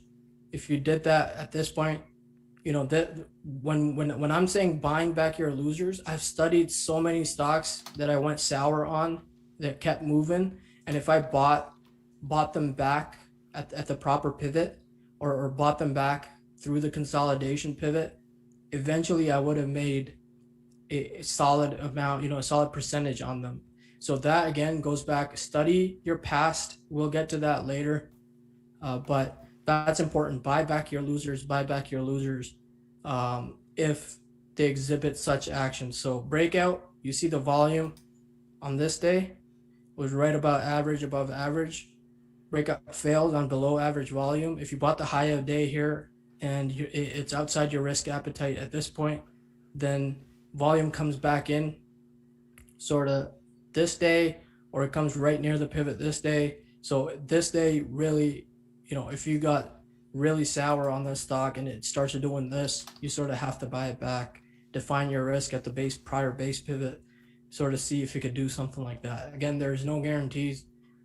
In this case, I'm just using an example that sort of exhibits that, breakout failure, reclaim, breakout again. If you lost money at this point and you got sour, then you missed all of this, right? So that concept is very important. FOMO, 40% of their stocks retrace back to the prior pivot. Again, don't have FOMO. There's no such thing. Like, you'll be fine if you have a set of rules, you have confidence, you've studied your own past, you've studied the market's past. Things will happen. This right side will form. The market will allow you to come back into it, and you won't force anything. It will feel very natural over time when you do it again and again and again. But there's something about us that likes to also be play hero ball and sort of be the first ones in. Again, if you didn't get this stock at 99, you didn't get it at 120, and you got it at 178, or even this 168, whatever the case might be, you still there's a lot of certainty in this environment, and you could compound your gains when the market, you could really push the gas at this point. At this point, you really know. I have, like, in this area, we don't really know where it's going to open, where it's going to close, where it's going to open, where it's going to close. So from a system point of view, we want to feel like we're in control in these areas. We're really not in control. We're really in control when we could define risk. The only time you're in control is when you could define your risk within your system, which is really at this area when things really start tightening up, volume sort of starts to dry up. We see, higher than 50% closes, and then we get going. Coop is just a label. Most stocks do this. So Coop is just an example. So don't get all hung up on only Coop will do this. Any stock will do this. If you allow it, you interpret it, you wait it out, and you sort of let it develop on the right side. So I guess that's a bit about buying your losers back. I think that's very important. You have to develop that. You have to get past that sort of state. The way we think, we get really sour when we lose money, and we get really happy when we make money. But you have to get past the fact that not all trades are going to work for you. Pullback entry. So Richard, guide me here. What are we doing next? Sure. So yeah, go over some examples of pullback entries would be good. And people are asking about stop losses with how to set them on both the breakouts and the pullbacks. But I think we are going to talk about stops in the next section. So setting your stops, right? So one of the that's again goes back to risk appetite. So when you're making a business plan, and you have to treat this like a business, and basically what you're asking yourself is, how much am I willing to lose on a per trade basis? And I will be perfectly okay with it, because over a span of 25, 30, 40 trades, based on the system I have in place, I should come out on top, right? Again, there are even no guarantees in that. But what what you have to answer is, what is my risk appetite in the markets on a per trade basis? That's where it starts. My risk appetite may be very large or very different than what your risk appetite might be. So you have to define that yourself, or you have to sort of answer that question for yourself. There is no magic number. Again, what William O'Neill says is, if it's a proper base breakout, we shouldn't see 7 to 8%. If you place a stop 7 to 8% below that entry area, then you shouldn't get stopped out if the market's right. The conditions are right, and the breakout, goes from that point, and you place your stop 7 to 8% below that spot. You shouldn't get stopped out. That's again stems from his study of market winners. That's something you could leverage and use. Some people have lower risk. So there are two things to this. There's position sizing. There is a percentage of portfolio that you're willing to risk per trade, and then your stop loss on a particular chart, which can be based on historical winners like 7 to 8% below the pivot, because it should never come back and sort of stop you out at that point. So those are the questions you have to answer for yourself. Again, my risk appetite, or Richard's or Ross's or anybody of you, is going to be they're all going to be very, very, very different from one another. So you have to define that for yourself. Again, when I say that, a lot of folks think that, he doesn't really know the answer to it, so he's just saying figure it out for yourself. But it really is. If I'm risking 2% and I'm performing in the markets, doesn't mean that's going to fit you, because when stocks pull back, I sort of figure, I have achieved that state where I can sort of sit through the pullback within the confines of my system with that sort of risk. And you sort of have to develop that for yourself. Nobody can develop it for you, right? So it's very different to each trader. So the first thing is, how much of your portfolio are you willing to lose on a per trade basis? You have to define that. A good place that's a lot preached by a lot of people is 0.5 to 1%. That's something you could start, tweak, figure out as you go. It's something that you develop. Your risk appetite as you build and go from year to year to year gets very different in the markets. As you develop a feel, you can risk more of your portfolio to compound your gains a little bit quicker. Again, you have to learn to walk before you can run. You can't just run, you'll fall flat on your face. So you have to develop those emotions. When things pull back, you've studied the markets really, really well, and you could hold that sort of, pressure when it comes in. That's something you develop on your own. Nobody on social media, any service will develop that for you. There's no secret recipe. You pay $600 and you get it. The first thing again, this I guess goes with everything, is the first thing you do looking at a chart is, where is my stop loss, right? So again, when I analyze any chart, and we could take Tesla as an example, is for the system that I have in place, I don't,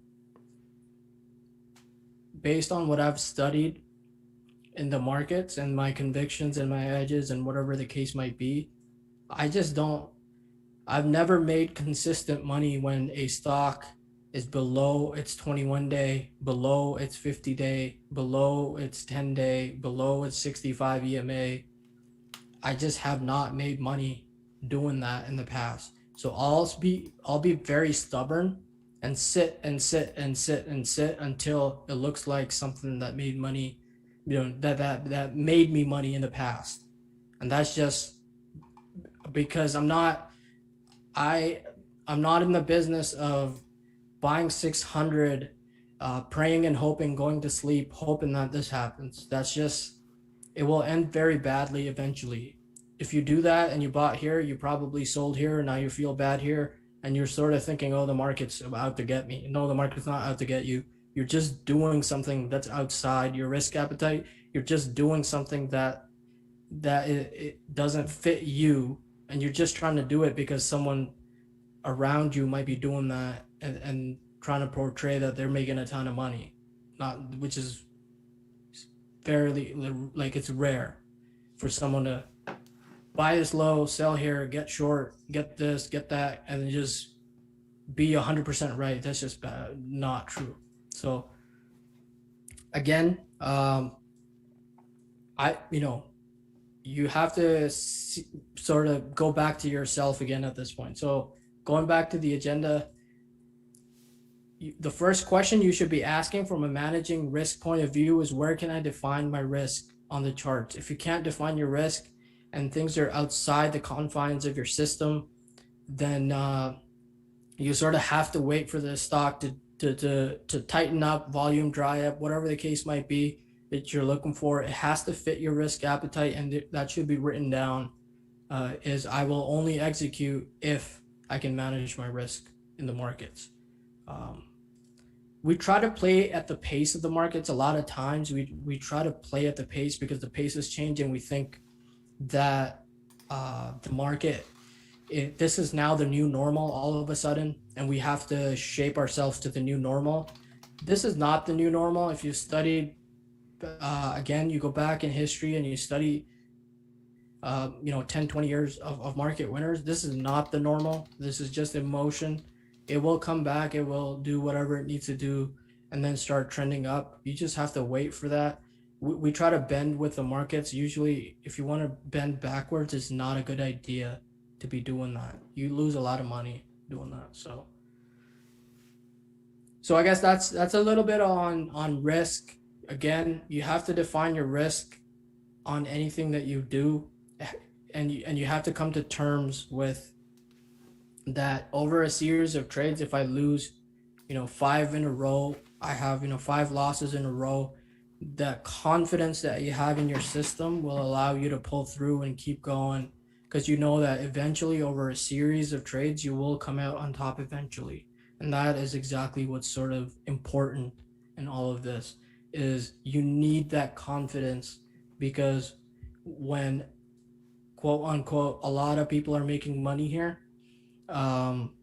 you need that confidence to sort of stick to what you're doing, so that when things tighten up and they meet your system, you just sit and sit and sit and sit and sit until it consolidates and shapes up like exactly the way that you want it to shape up. Hey, Ray. So, yep. We've got a good question from Bill. Bill Scott. Can you give an example of where you personally might place a stop during a consolidation buy? Yep. Let's do that. And also, did you cover pullback buys? Yep. Okay. So I guess a good example, recent example again, is CELH. As one of the trades that I had on was, so this is a fairly big consolidation over here. If you positioned anywhere in here, and we'll cover that in a few, is earnings were coming up, and if you don't have enough cushion on earnings, then you can't really hold stock, even if it does this. That's one of the rules from an earnings point of view. If you don't have sufficient cushion in place, then you should not be allowed to hold stock, because earnings are binary events. They can do this, or you could flip this candle and they will do the exact opposite, which is what it did here, right? So earnings are binary events, and the only what we sort of preach is look at the options implied move on a particular stock, and if your cushion on the position, maybe you develop a position in this area, though I don't see many, I don't see how you would develop a cushion unless you're positioned from here to hold into earnings here. If this happens, it happens. But you have to keep in mind that the flip side can also happen, which is this, which is a gap down of 30% on the stock. So though this can happen, this can also happen on a stock as well. So Bill's question on where would I place my stop, I guess within a consolidation. If I'm positioning, so what I did on CELH was, this was the highest volume on the stock in over a year. And you know that this is sort of institutions saying we're accumulating stock. There's new interest in the name, right? Gaps up, and now what I'm interested in is there within this consolidation, which is below the 35 mark, is there a way I can position in here, given the fact that the volume on the gap up through the highs is very, very, very big, right? So I'm big on hold numbers. So what I do is, if I'm tracking a stock, I pick the number 30, right? The CELH is above 30. We see some market turbulence in this area. There were a few RS days in this, which shows me. So RS is an institutional footprint. At this point, I'm trying to position in the stock, see if I get positioned in some stock below this 35 mark, if I possibly can. And that would sort of be, again, this is some sort of consolidation. This is not a proper, this is not a proper base pivot either. This is all consolidation after a earnings gap up. Now, as it consolidates below 35 and above 30, what I'm looking for is, there were RS days and we had respect for 30 as the market was a little bit under pressure and the stock was, you know, I keep saying above 30, above 30, above 30. Now, at this point, I could define my risk because the stock really closed. If you look at the low, it was $30.11. So maybe I buy some stock here, put my stop loss very tight. I like to, I mean, I'm at that point where I'm past the consistency. So I'll accumulate stock here with eyes on 30. If it breaks 30, I will cut stock and move on. Or if it undercuts and rallies above 30, I might put it back, but I'll try to position worse as that 30 mark with my eyes on 35 to potentially add more stock. Again, through this consolidation pivot through 35, price consolidate. This is where it really gets obvious and tight, right? We get really tight action. Volume dries up. You see how volume dries up? This blue day, these are all below average volume. There's a dry up in volume. Now, at this point, I'm really, you know, licking my chops, where I know that this stock is about to get directional because volume's dried up. Market's in an uptrend. Things are looking good. Leadership's looking good. Indexes are looking good. Everything's shaping up. You know, PV on this stock, fundamentals look good. And now, you know, maybe I add more stock right through this 35 and manage that separately with this versus this prior high. Price starts to bust up. Again, this is a consolidation. This little consolidation. This is a little consolidation, right? Price go. This is what, a 3-bar break right here. So 1 close, 2 close, 3 close. So the close on this bar is higher than that. And when you see this developing, this really, you know, given that the market was really good, price is going to bust up on big volume. This is big volume. Average volume at 40, what does it say? 15%, not huge, but above average, right? Price breaks up and you sort of get going. Now, if we see recent action, how is this different from, you know, how is this action different from this action? Right. You can define your risk over here. In this area, you could really define your risk, right? Maybe you buy 32, place your stops at 30 within this consolidation, right? Because you have this institutional footprint on the chart, right? You could really define your risk at this point. You could define your risk really tightly versus 35, 44. You could define your risk. You could position stock. It works. Awesome. If it doesn't work, you cut your loss, move on, right? It works. It works. It works. Now we're at this point. This is emotional action. This is not proper. This is institutions are not in control of this stock now. They were in control of this stock at this point. They were in control of this stock at this point. They were in control. So when liquidity rises and price trades at each price level, there's a lot of volume. That's high liquidity in a stock. That is multiple parties that are interested in potentially positioning downside or upside, doesn't matter. What it does is it narrows down the ranges so that we can really define our risk on these. You can't define your risk here. See a lot of people going crazy thinking that they can define risk in this environment because they want to feel good, because they want to buy 49, sell 6. This is for 95% that fail, they trade this and fail. Well, they should fail at that point because you're trading stock that is emotional, and you're trying to be, you're trying to find sanity in an environment that just says it's up and down, it's up and down, it's up and down. Don't do that. Simple.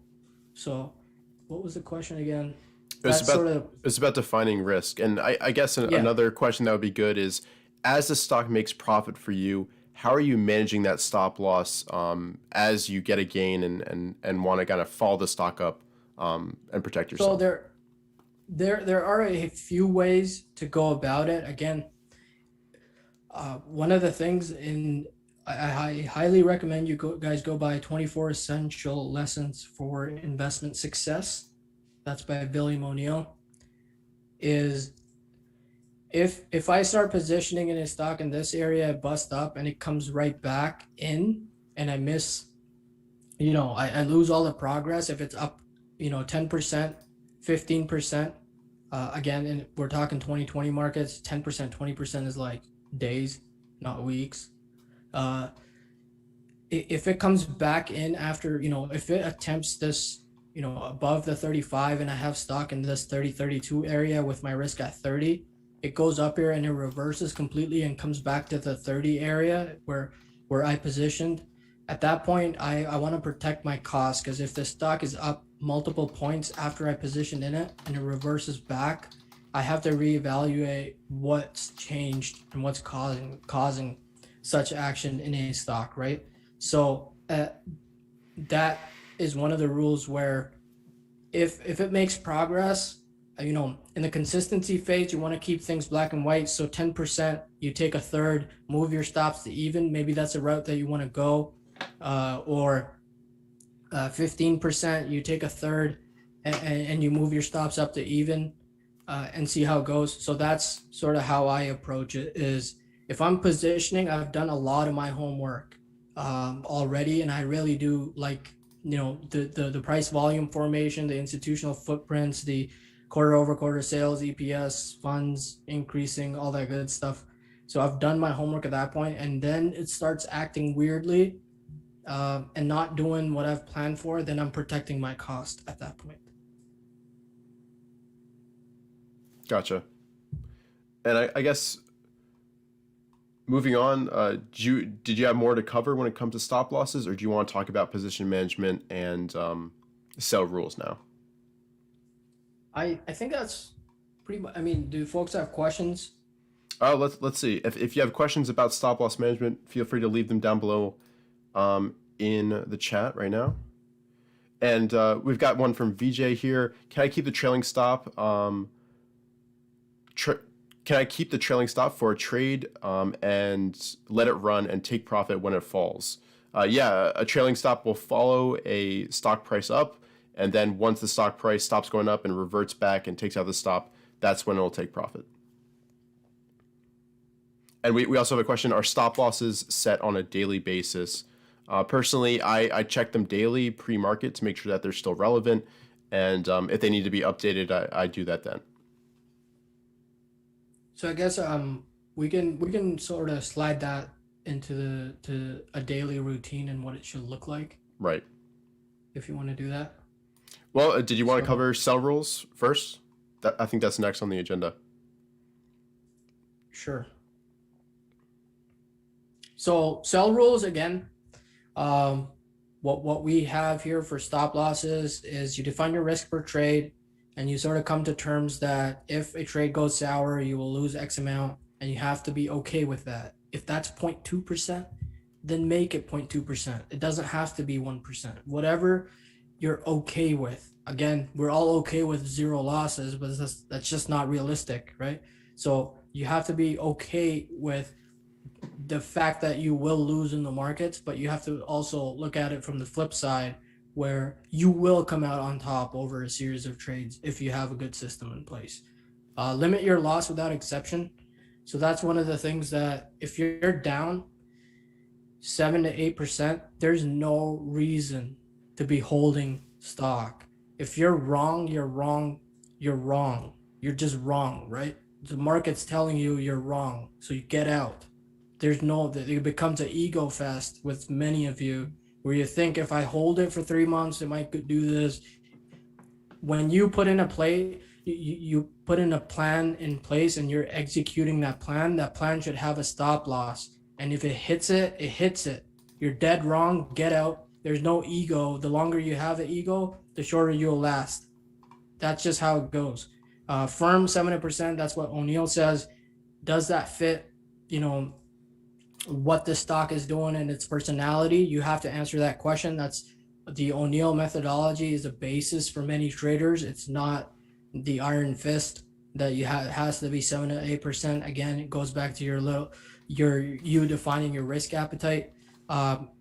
There's a debate on closing basis. There's a debate on closing basis versus intraday stops. Ross is really big on closing basis and the style that he trades. He wants to see how the stock closes before he can make a decision. So he wants to see the full candle, the full volume.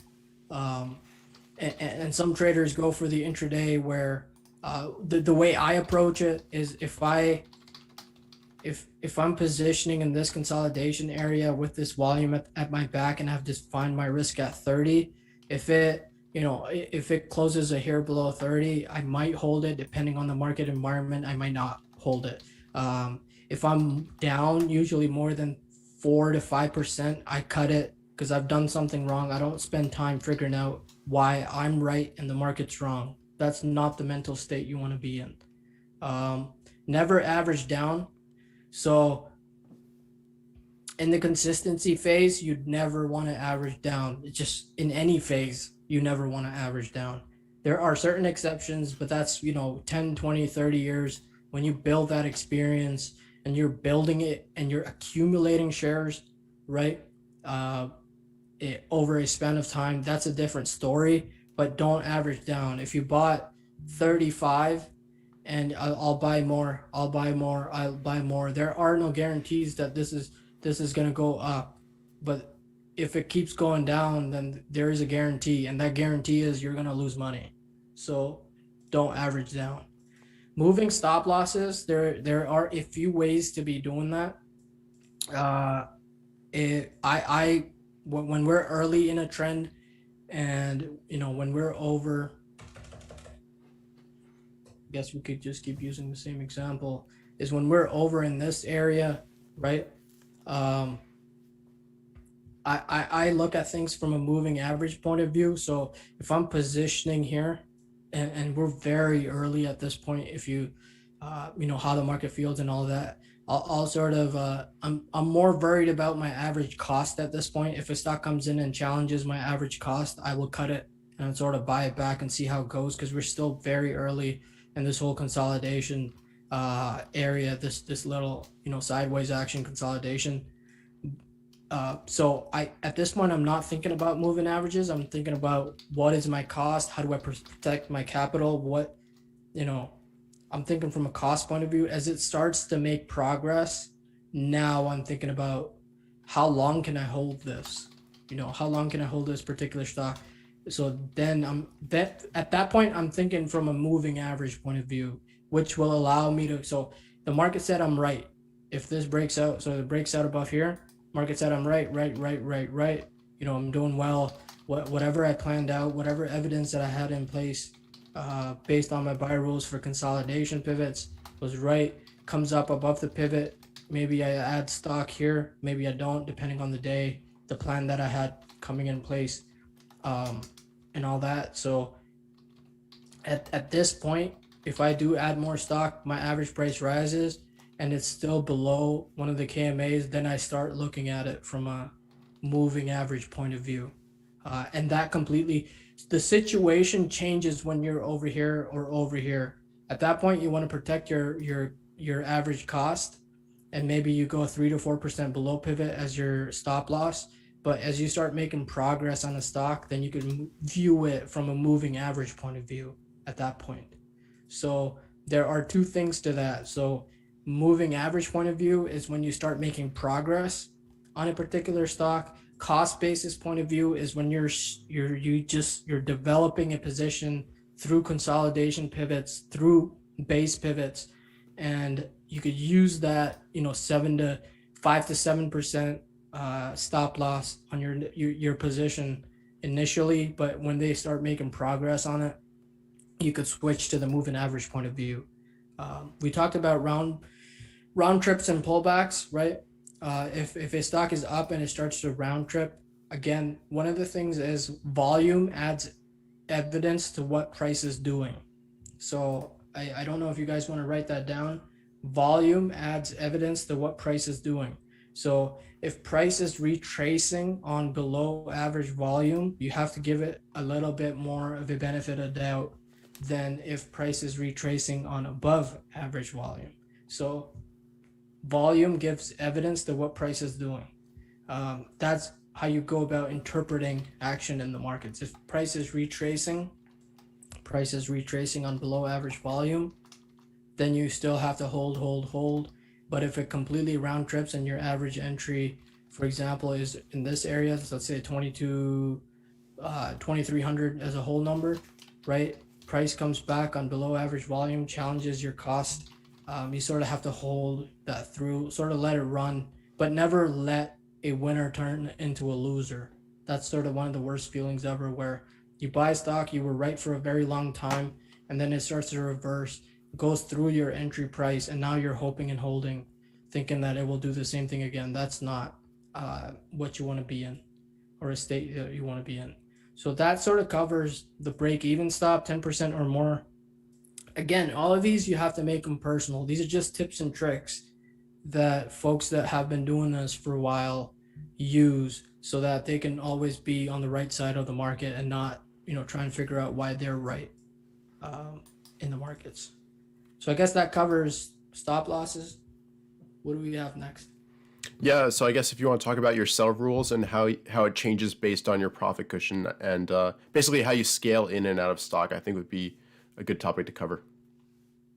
Yeah. So again, scaling in, I based on the phase that we're in, most traders probably do not want to be trading in this area. Let it develop, let it break out, and sort of keep convincing you that it's the right stock to be in. Base pivots are probably the way to go to avoid all of this emotion.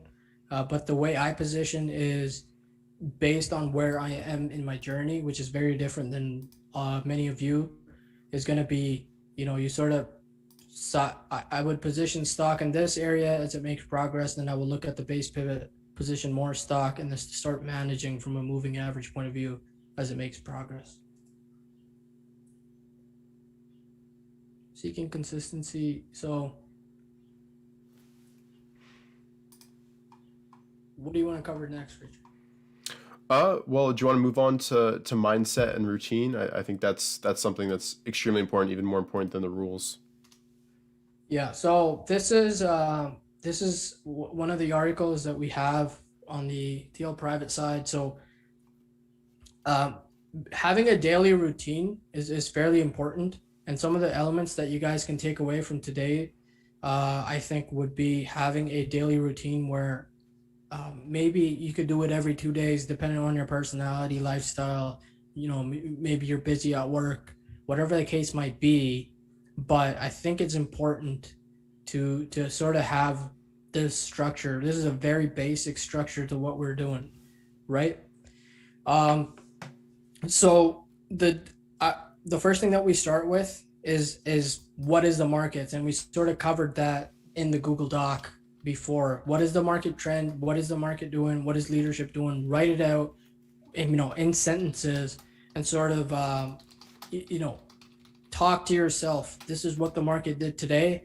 I'm writing this down, so that writing it down does something to our brains where it clarifies our thought process in a big way. So that's the first thing that you want to be doing on your daily routine. The second thing you want to be doing is your current positions. Do a review of what you own. Take care of what you have, right? Or take care of what you own first before you go out hunting for new stocks to position in. Those are two very different things. You have to take care of what you own, sorted by strongest to weak, sorted by weakest to strongest. Come up with situations where, if the market is under pressure, what am I going to be doing? Do I cut X, Y, and Z first so I can reduce exposure, play good defense? If the market, is going up, then you start coming up, which is the focus list. The third element of the daily routine, which I think is the most important out of all of these, do an emotional review of what happened on the day. How did you do? How did you execute? Did you follow your plans? Did the market bully you? If so, how did you react to it? That's all. A lot of that is self-talk, that you're talking to yourself again and again, and sort of trying to place your current state of mind on a piece of paper so that you can connect to it at a later date. Oh, this reminds me of that day that I had in the markets that I journaled, and I'll execute better now because I've already been through this 15 different times in the past. So that emotional review allows you to do that. The fourth thing would be a focus list. So that would be your scanning routines. So if we go to the doc again, I think we had, have a consistent scanning routine. Maybe you do it every 2 days, maybe you do it weekly, depends on your style and personality. Again, 50, if it's, scanning for 52-week highs, looking for earnings and sales growth, do that consistently, build that habit in the consistency phase. Write down, come up with a focus list. Maybe we'll cover that in another live stream someday on how to, screen stocks, build a focus list, build your watch list. That's another concept in and of itself. But from a routine point of view, from a daily routine point of view, you want to have your focus list, have a good offense, planned out, have a good defense planned out, and then let the market dictate what you're going to be doing when it's time to execute. So that's sort of what the focus list does. And when the market opens, and your focus should be on your focus list. I don't know why that is not discussed a lot. A lot of people, when we start out, we try to market opens. Now we want to figure out what we want to be doing. You don't want to be doing that. What you want to be doing is you focus on your focus list when the market's open so that you could execute what you plan for and nothing else. Over time, you will develop better focus lists, and how you come about your scanning routines will get way, way better. And you'll sort of naturally go from that consistency to performance because you see certain things in the markets. So that's a little bit about, the daily routine. Write down market conditions, write down your current positions, do emotional review, do a lot of self-talk, come up with a focus list, and that's your daily routine in the markets. So consistency is about habits. You could do it every day, every weekend, as long as you're consistent. If you want to be great at something, you have to be consistent. So we already talked about entry, base pivot, consolidation pivots, Richard. Yeah. Pullbacks, all that's done. I think next up is like earnings and crisis management. And if you also, people are curious about post-analysis a bit. So if you want to bring up maybe one example and talk through how you look back on a trade, that'd be cool. But if not, we can move on to how to deal with earnings and also unfortunate gap downs. Let's cover. I really like this one. So this is again part of the whole TL private stuff on the back end. So this particular chart, let me know if you guys can see it properly. Could you zoom in a little bit? How about now? Yeah, that's better. Let us know down below in the chat if that's all right. So again, the way I do post analysis is I chart it out. So what I do is, I talk to myself on the charts after the trade is complete and go back and do an analysis of what I've done. What did I plan for? what was going on, how did I do, and what was my execution like. It's sort of like you're grading yourself. A lot of times it gets really hard to grade yourself because you want to grade yourself based on the fact that if you're right or wrong. I don't think you should be doing that. Like if I make money, I did the right thing. If I lost money, I did the wrong thing. That's shift away from that and sort of go to, if I made money, did I follow my rules to make that money? If I didn't make money, did I still follow my rules? That's, you should grade yourself based on the execution of your system, not the execution of making money. Because over a series of trades, you will make money. That's not the issue. The issue is if you classify making money as the right thing to do, then there's a lot of randomness on how your outcomes are going to be in the markets, because you might be doing the wrong thing, getting the right outcomes, which I think a lot of traders are doing at the moment. That's just my point of view on it. Uh, until it doesn't work again, and you you think you were doing the right thing and you were making money, but now you're doing the same thing and you're losing money, right? So now what's the point? So again, let's just go back to, so Etsy, this is how I sort of analyze my trades. I chart out everything, any of my trades that I make, that I had high conviction in, I built a position in over time, I chart it out. I look at, this is what I was seeing when it was developing. This is, my first attempt, my second attempt. What did I do? Why did I sell?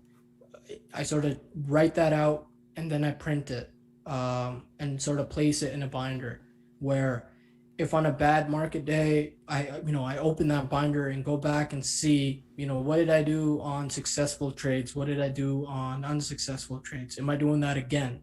Right? So my analysis is fairly simple. What did I have in mind before I positioned in this stock? What did I have in mind during, when I was positioning, when I was in the position, and how did I do in terms of execution point of view? So Etsy is a good example, where I completely sort of didn't let price dictate what I think. When you're in the moment, you make a lot of mistakes. So in this case, there was a lot of market pressure, and Etsy was showing a lot of RS days, right? So Etsy was outperforming the markets while the market was under pressure. So one of the first things, so this is again a consolidation pivot. So it's consolidating below the 8802. Volume was fairly, below average or at average, while it was showing RS days because the market was retracing back. That's what caught my eye. So that's the first step on my post. What made it stand out on my radar, right? So that was which part of my process allowed me to have a Etsy, so on my radar. So that's the first step. The second is, how was my execution? So at this point, I was positioning in stock in this area with eyes on 88, 82 to sort of add stock and see if I could get some sort of move like this eventually.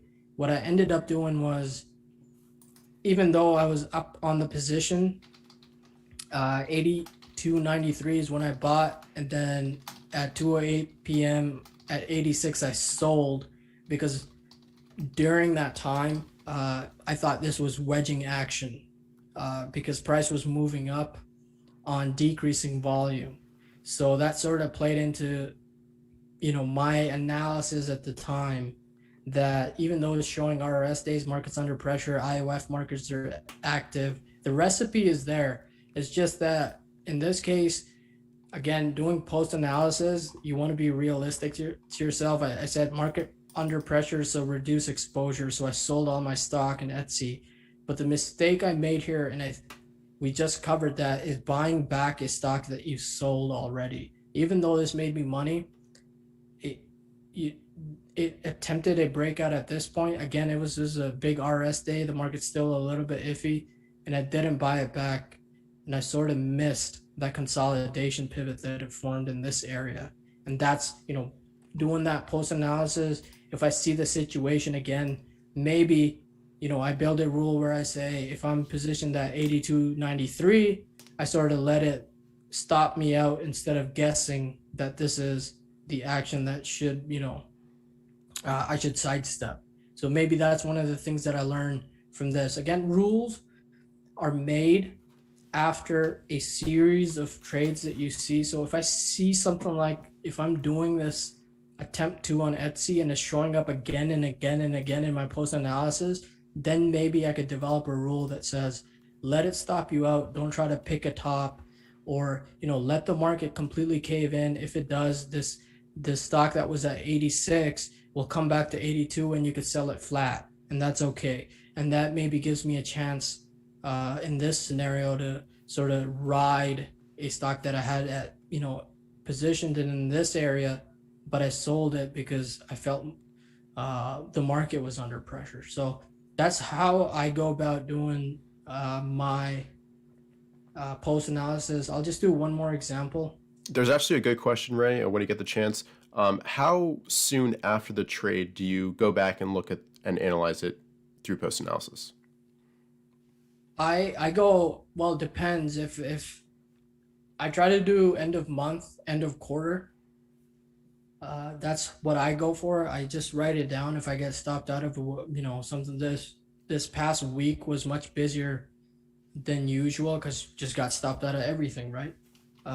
So those will come back to me, and then I'll go analyze them at the end of the, end of March. That's sort of the Q1, right? For 2021.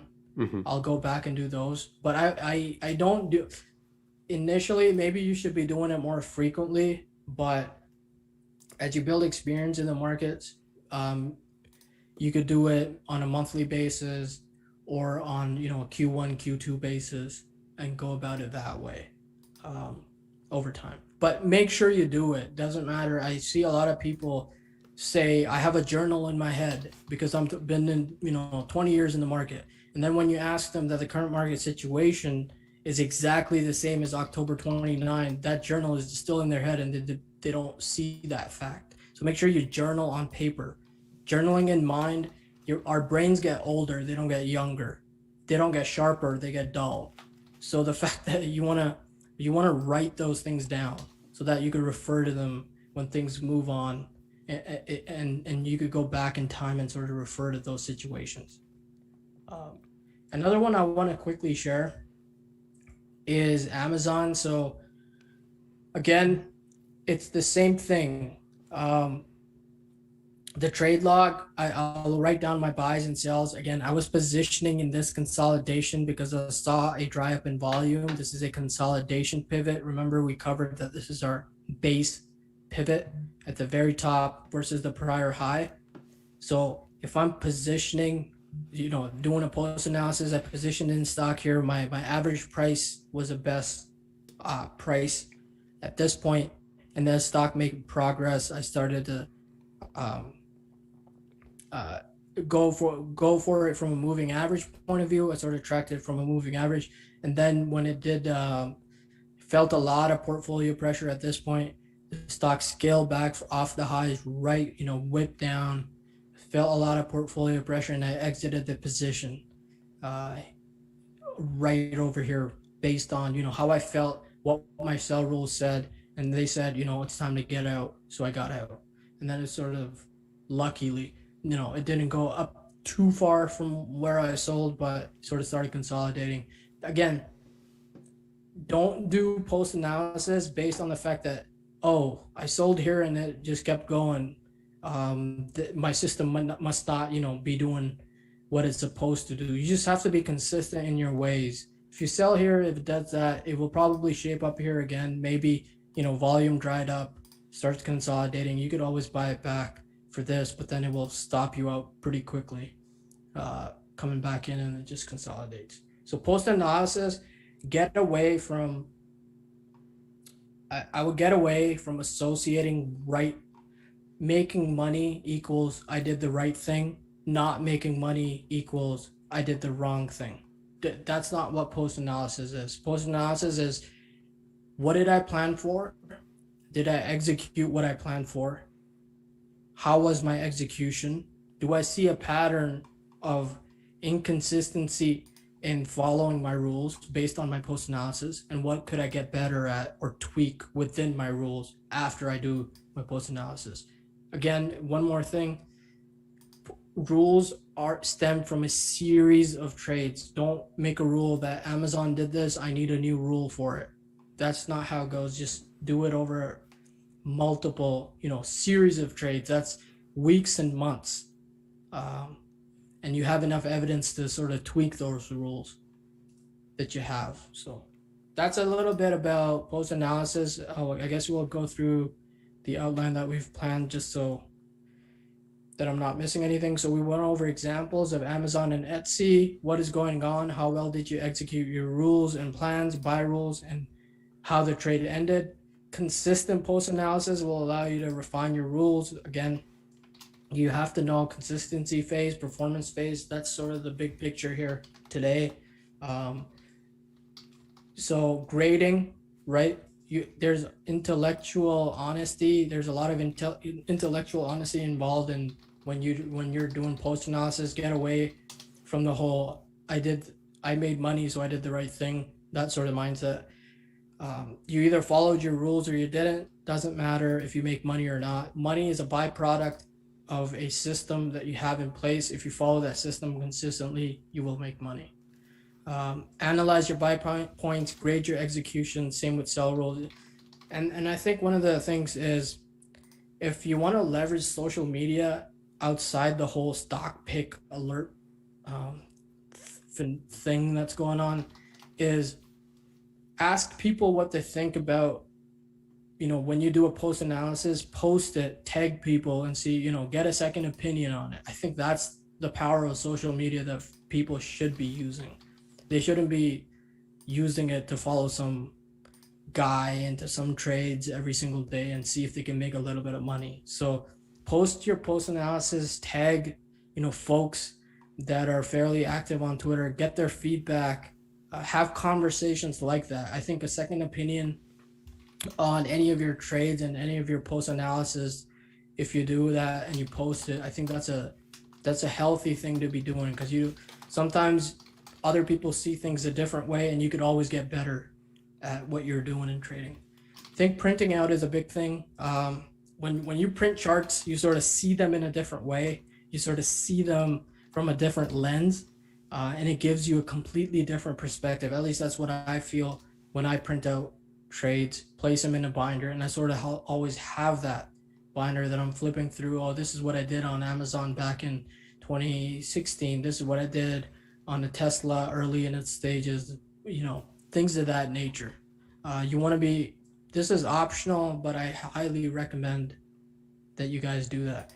The last is, the winning characteristics series that me and Richard are doing on his YouTube channel. You want to study the top performing stocks. If you have money, how to make money in stocks, the first 110 pages sort of go over market winners. You want to study those. I hear a lot of people say they've studied those, but then they ask questions that are in those. So make sure you study. Don't just say it, do it. You have to, go back, study winning stocks, mark them up, see sort of, how did this winner in the past fit my system? Can I tweak some of my rules to accommodate them with the winners that I have? So that's what you want to be doing as well as part of your whole analysis of the market. So that's how you build confidence in the market. That's how you avoid corrections and wait for liquidity to come back, because it always does come back and range is always narrow. So that's the confidence that you develop by doing those sort of, studies in the market. We covered routines, right? Review market conditions, market leaders, what are they doing? Keep it simple. NASDAQ under 21 DMA, for example, is a market under pressure. Size down, play small, wait for liquidity to return. Have clarity in your thought process. Just because the market's open doesn't mean you have to make money. And that's sort of, we covered this. Just be consistent in your routines. That's, I think, is a big thing. Over time, you will see results. It's not that, I did a daily routine on Monday, I didn't make money on Tuesday, so maybe the daily routines don't work. nothing in life goes that way. You just have to do it consistently to see results over time. Um, so earnings, there's this website. There's also a blog post on TL's site that you could reference on earnings. So it's somewhere over here. So I'm not sure where it is. So that one is a good read. There's a video to go along with it. Do that. Earnings, if you have a cushion, these are binary events. There's always a risk associated with earnings, and we will always not know what it's going to do. But the option market sort of tells us what the implied move is. Make sure you know the implied move, and I can't stress this enough. Know your earnings dates. You don't want to unnecessarily waste money in the markets because you didn't know an earnings date, you didn't have a cushion, and then the stock gaps down 25% on you, and you're caught with your pants down, and you lost a lot of money. So that's something that's easily fixable if you keep track of your stocks. When you do the daily routine and you highlight your current positions, you can look for earnings dates. That's a good habit to have, so that you can avoid landmines like that, and you don't get a CELH gapping down 30% on you, right? Because you didn't know earnings were coming up. So don't be doing that. So the reaction to the earnings is important, right? The reaction to the earnings is important. Institutional thought process will show on the charts.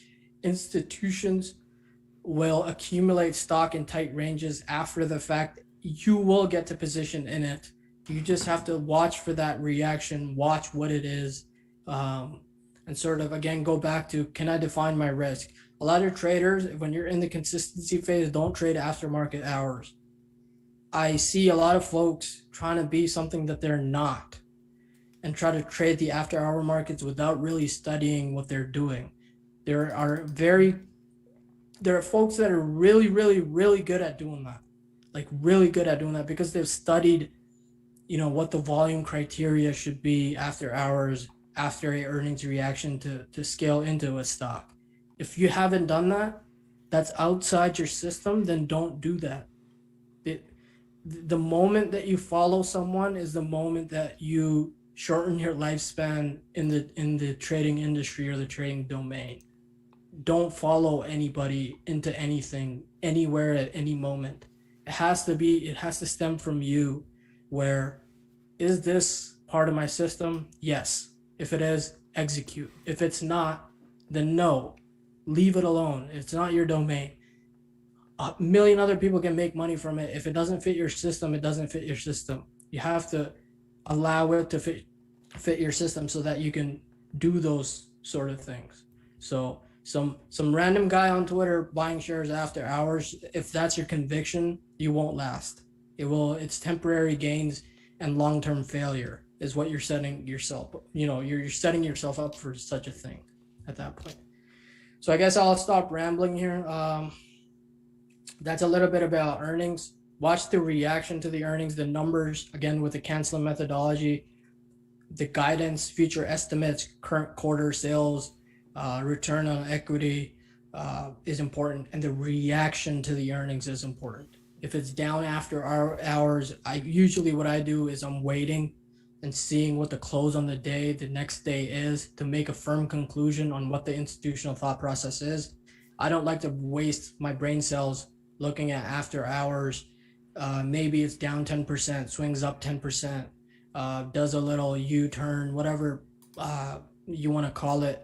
The next day, the institutional thought process will show. If it's a winner, it will allow you to position in it. It will be very natural. So something like a Bimble or whatever that stock was, BMBL, Bumble. for example. Yeah. Where's that? Can't seem to find my Marcus Smith. It's just 2 tabs over, 3 tabs over. Yeah, you can get it up here. On there. How many folks are lasting? This is a long session. Yeah, thanks everybody for sticking with us. And Ray, we had some questions about the some services that TL offers. So maybe to wrap things up, we can go through that quickly. Yeah, we'll plug services at the end, I guess. So a Bimble, right? This is It's Bumble. It's not Bimble. whatever that is, BMBL. um, so one of the first things that I'm looking for on IPOs is how liquid is the initial day, right? So this looks like what, 44 million shares? If I'm correct me if I'm wrong. Whatever it is, this is a fairly liquid one. Usually, a lot of IPOs won't have that if there isn't a lot of interest. So the fact that it's trading such a high dollar volume on its IPO week, there's some sort of interest. Again, is this an institutional? This is an institutional stock at this point. It's not a retail stock. It's hard to define risk from high to low. It's sort of going up and down. I don't know what it's doing. I can't define my risk, so I will watch it. I think this was a earnings day. They gapped up, right? They did a little wick thing. Again, there is no entry on this chart that I see where I could define my risk, have a lot of conviction in it, because I know what winners are going to do eventually. They will shape up. They will tighten up. Liquidity will be high. Ranges will tighten. They will do that. If a Bimble just does this and he just keeps going 100, I don't care. It could go to 100. I can't define my risk, so I'll just sit there and wait for the stock that comes and it sort of invites me in, gives me an invite that, hey, this is the setup that you've made money on before. Maybe, you want to position in this setup again because, if you want to consistently make money. I could buy this in the middle of nowhere, but I don't see my risk. It's outside my system. I know that. I will sit there and sit there and sit there. I do not care if this goes to 100. So going back to, I guess, what we were saying, Richard, what was the question? I'm not quite sure what you're talking about Bumble. You just wanted to cover Bumble. You just want to say Bimble over and over again. I'm not sure. Maybe gap ups this Bumble, and risk. Yeah, again, it goes back to risk. You pull up a chart and you say, where can I define my risk? I can't define personally. I'm not saying I have all the answers. I just think, given where the chart is at right now, I don't. If I was a buyer at 75 and a stock goes to 63, what am I trying to do in the markets? Is what I say to myself. Now, I don't know if you say that to yourself, but if I'm a buyer of 75 and I see a stock to go to 63, that's outside my risk appetite. To the left, if this gaps up and it looks really good intraday here, I look to the left. I say there's a tendency for this stock to go up and down, and there is no risk that I could define. So one of the things that Ross does really well is he will set an alert at the closing high and also the very high. If this Bumble is a winner, it will tighten up and it will, work on its right side, become really, really, really obvious. And I think that's something that ABNB is doing at the moment. Oops. So this is still fairly wide and loose on ABNB's end, still fairly early, right? The stock sort of respected the 180s. There's a few RS days mixed up in here. This is a big RS day on big volume, 170%. Stock retraces. It sort of tightens up in this area, builds up respect for this 180 mark. If you draw a line at 180, it doesn't close below it. And now it's trying to work up on the right side. Now, again, this is a consolidation of sorts. If you draw a line at the prior high, there are two ways to go about it. You could position within the consolidation if you have edges in place that allow you to do that, or you can wait for this prior high to come and see how the stock acts. So if this starts to respect 200, so right now I have an alert on 200. Above 200, ABNB is good. Below 200, ABNB is not good, right? That's right now I'm positioned in the stock at 201. So right now my best defense is my cost basis. If it comes back and challenges 200, I will cut stock and move on. If it continues to sort of consolidate on the right side and sort of build up a little, tighten up a little bit more, change of character with the dry up in volume, for example, then I will add stock right before this prior high and really add stock through the prior high so that I could build a really solid position from the 200 to the 220 mark. And if it wants to keep going, it will. If it doesn't and challenges my average cost, I'll cut it and I'll move on. So there's a lot of agility. There's a lot of fluid. You have to be fluid. If this, then I'll do this. If that, then I'll do that. And all that is planned as part of the daily routine on my end. Yeah, sounds good. Is that a good place to leave it, or do you want to talk about crisis management in a little bit? Yeah, so crisis management, again, I think I already said it. Yeah. A lot of people have a hard time coming to terms with a loser.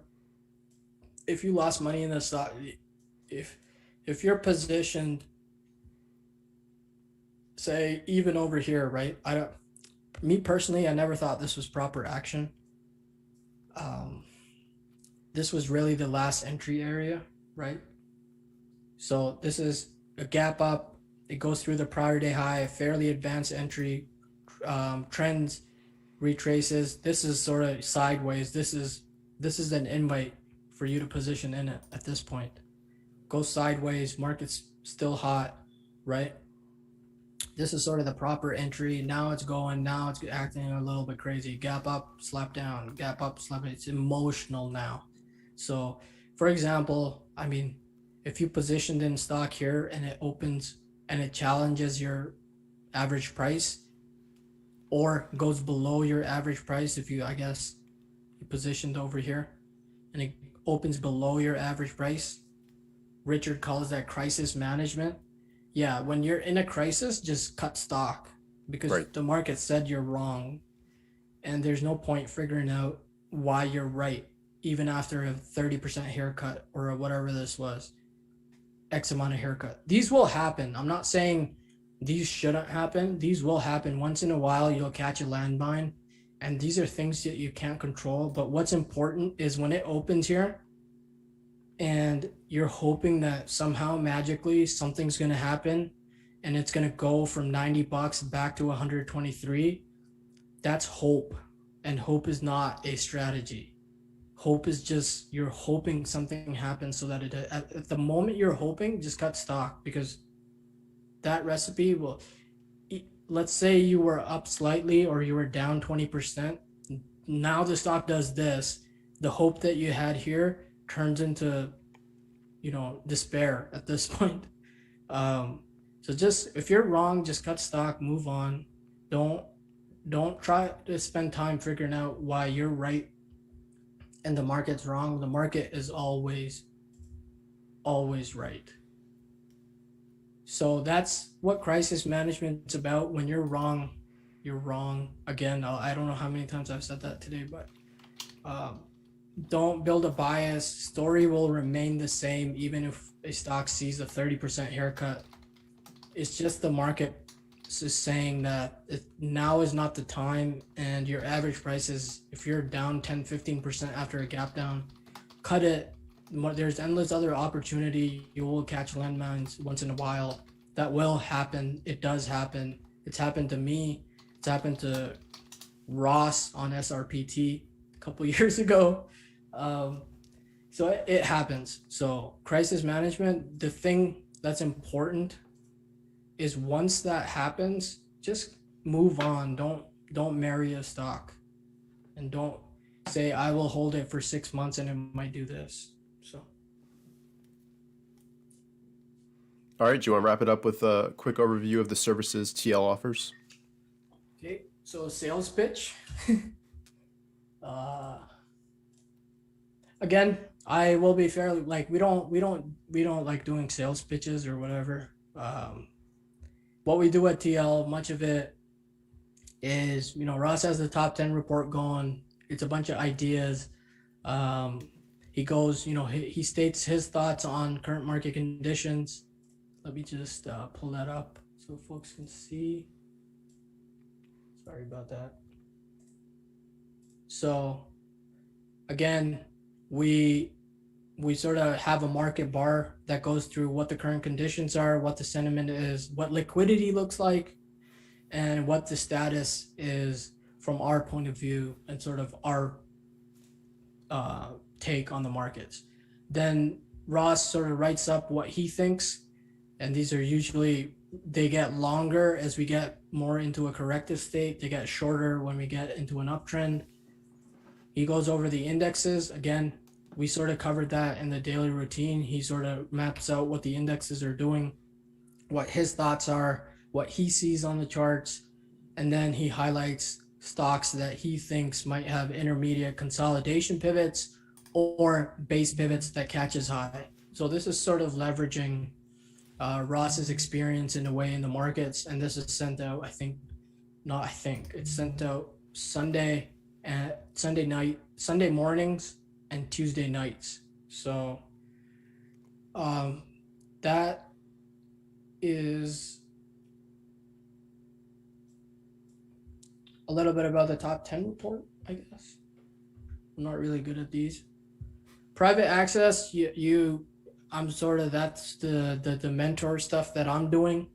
If you sign up for the model book, you'll get a better price. So do that. So the model book is free. It's a PDF on the homepage. So don't be paying up for it. Sounds counterintuitive, but you could get some sort of discount code with the model book. Private access, it includes the top 10 report that Ross has. I don't really like this actionable trade ideas.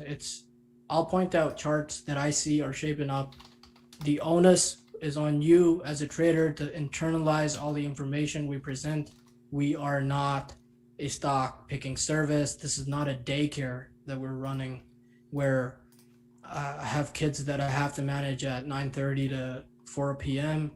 That's not our approach. Everything that you need to potentially execute is posted when the market is closed. When the market opens, I'm focusing on my own execution. Traders are focusing on their own execution. I have no interest in babysitting people. When they have questions, I answer them. When it gets a little bit iffy and I feel market experience is needed, I will post my thoughts on such days very actively on what I think maybe we should be playing defense. So once it gets outside the domain of, once experience is needed, that sort of Ross steps in and I step in and we sort of start guiding folks through such periods. And then I do a end of day portfolio update, which is basically a screenshot of my interactive brokers account of what I'm holding at the moment. And I write up a summary of what I think happened on the day and what I think, how I see the market and how I saw the action for the day. The money flow side of things, we don't really advertise per se, but you could go to the page here /services and sort of read over the page. This is an edge I've built that allows me to position in stocks within consolidation areas and gives me a little bit more conviction. And this is just the product that we've put forth that allows me to do that. I use it every day. There's nothing that I put out from my point of view that I would not use on a day-to-day basis. So this is one of those things. That's a little bit about TL. Again, this is not a sales pitch. This is not a daycare. This is not stock alerts. This is not me holding your hand at 9:30 and stopping at 4 p.m. We sort of push traders to do what they need to be doing to be self-sufficient in the markets. We want half of them to leave eventually so they could do these things by themselves. And I guess we'll end it there, Richard. Yeah, sounds good. Thank you all for sticking with us, especially if you've stayed on from the beginning. We really appreciate you guys coming out, and hopefully this is helpful to you all. And we look forward to future streams and connecting with you guys on Twitter and here on the YouTube channel. And if you are not yet subscribed to the channel, go ahead and click that button, turn on that notification bell, and leave a like on the stream as well if you did find value on it. So thanks again, and we'll see you guys in future streams and online. So I'll go ahead and end the stream. Give me 1 second.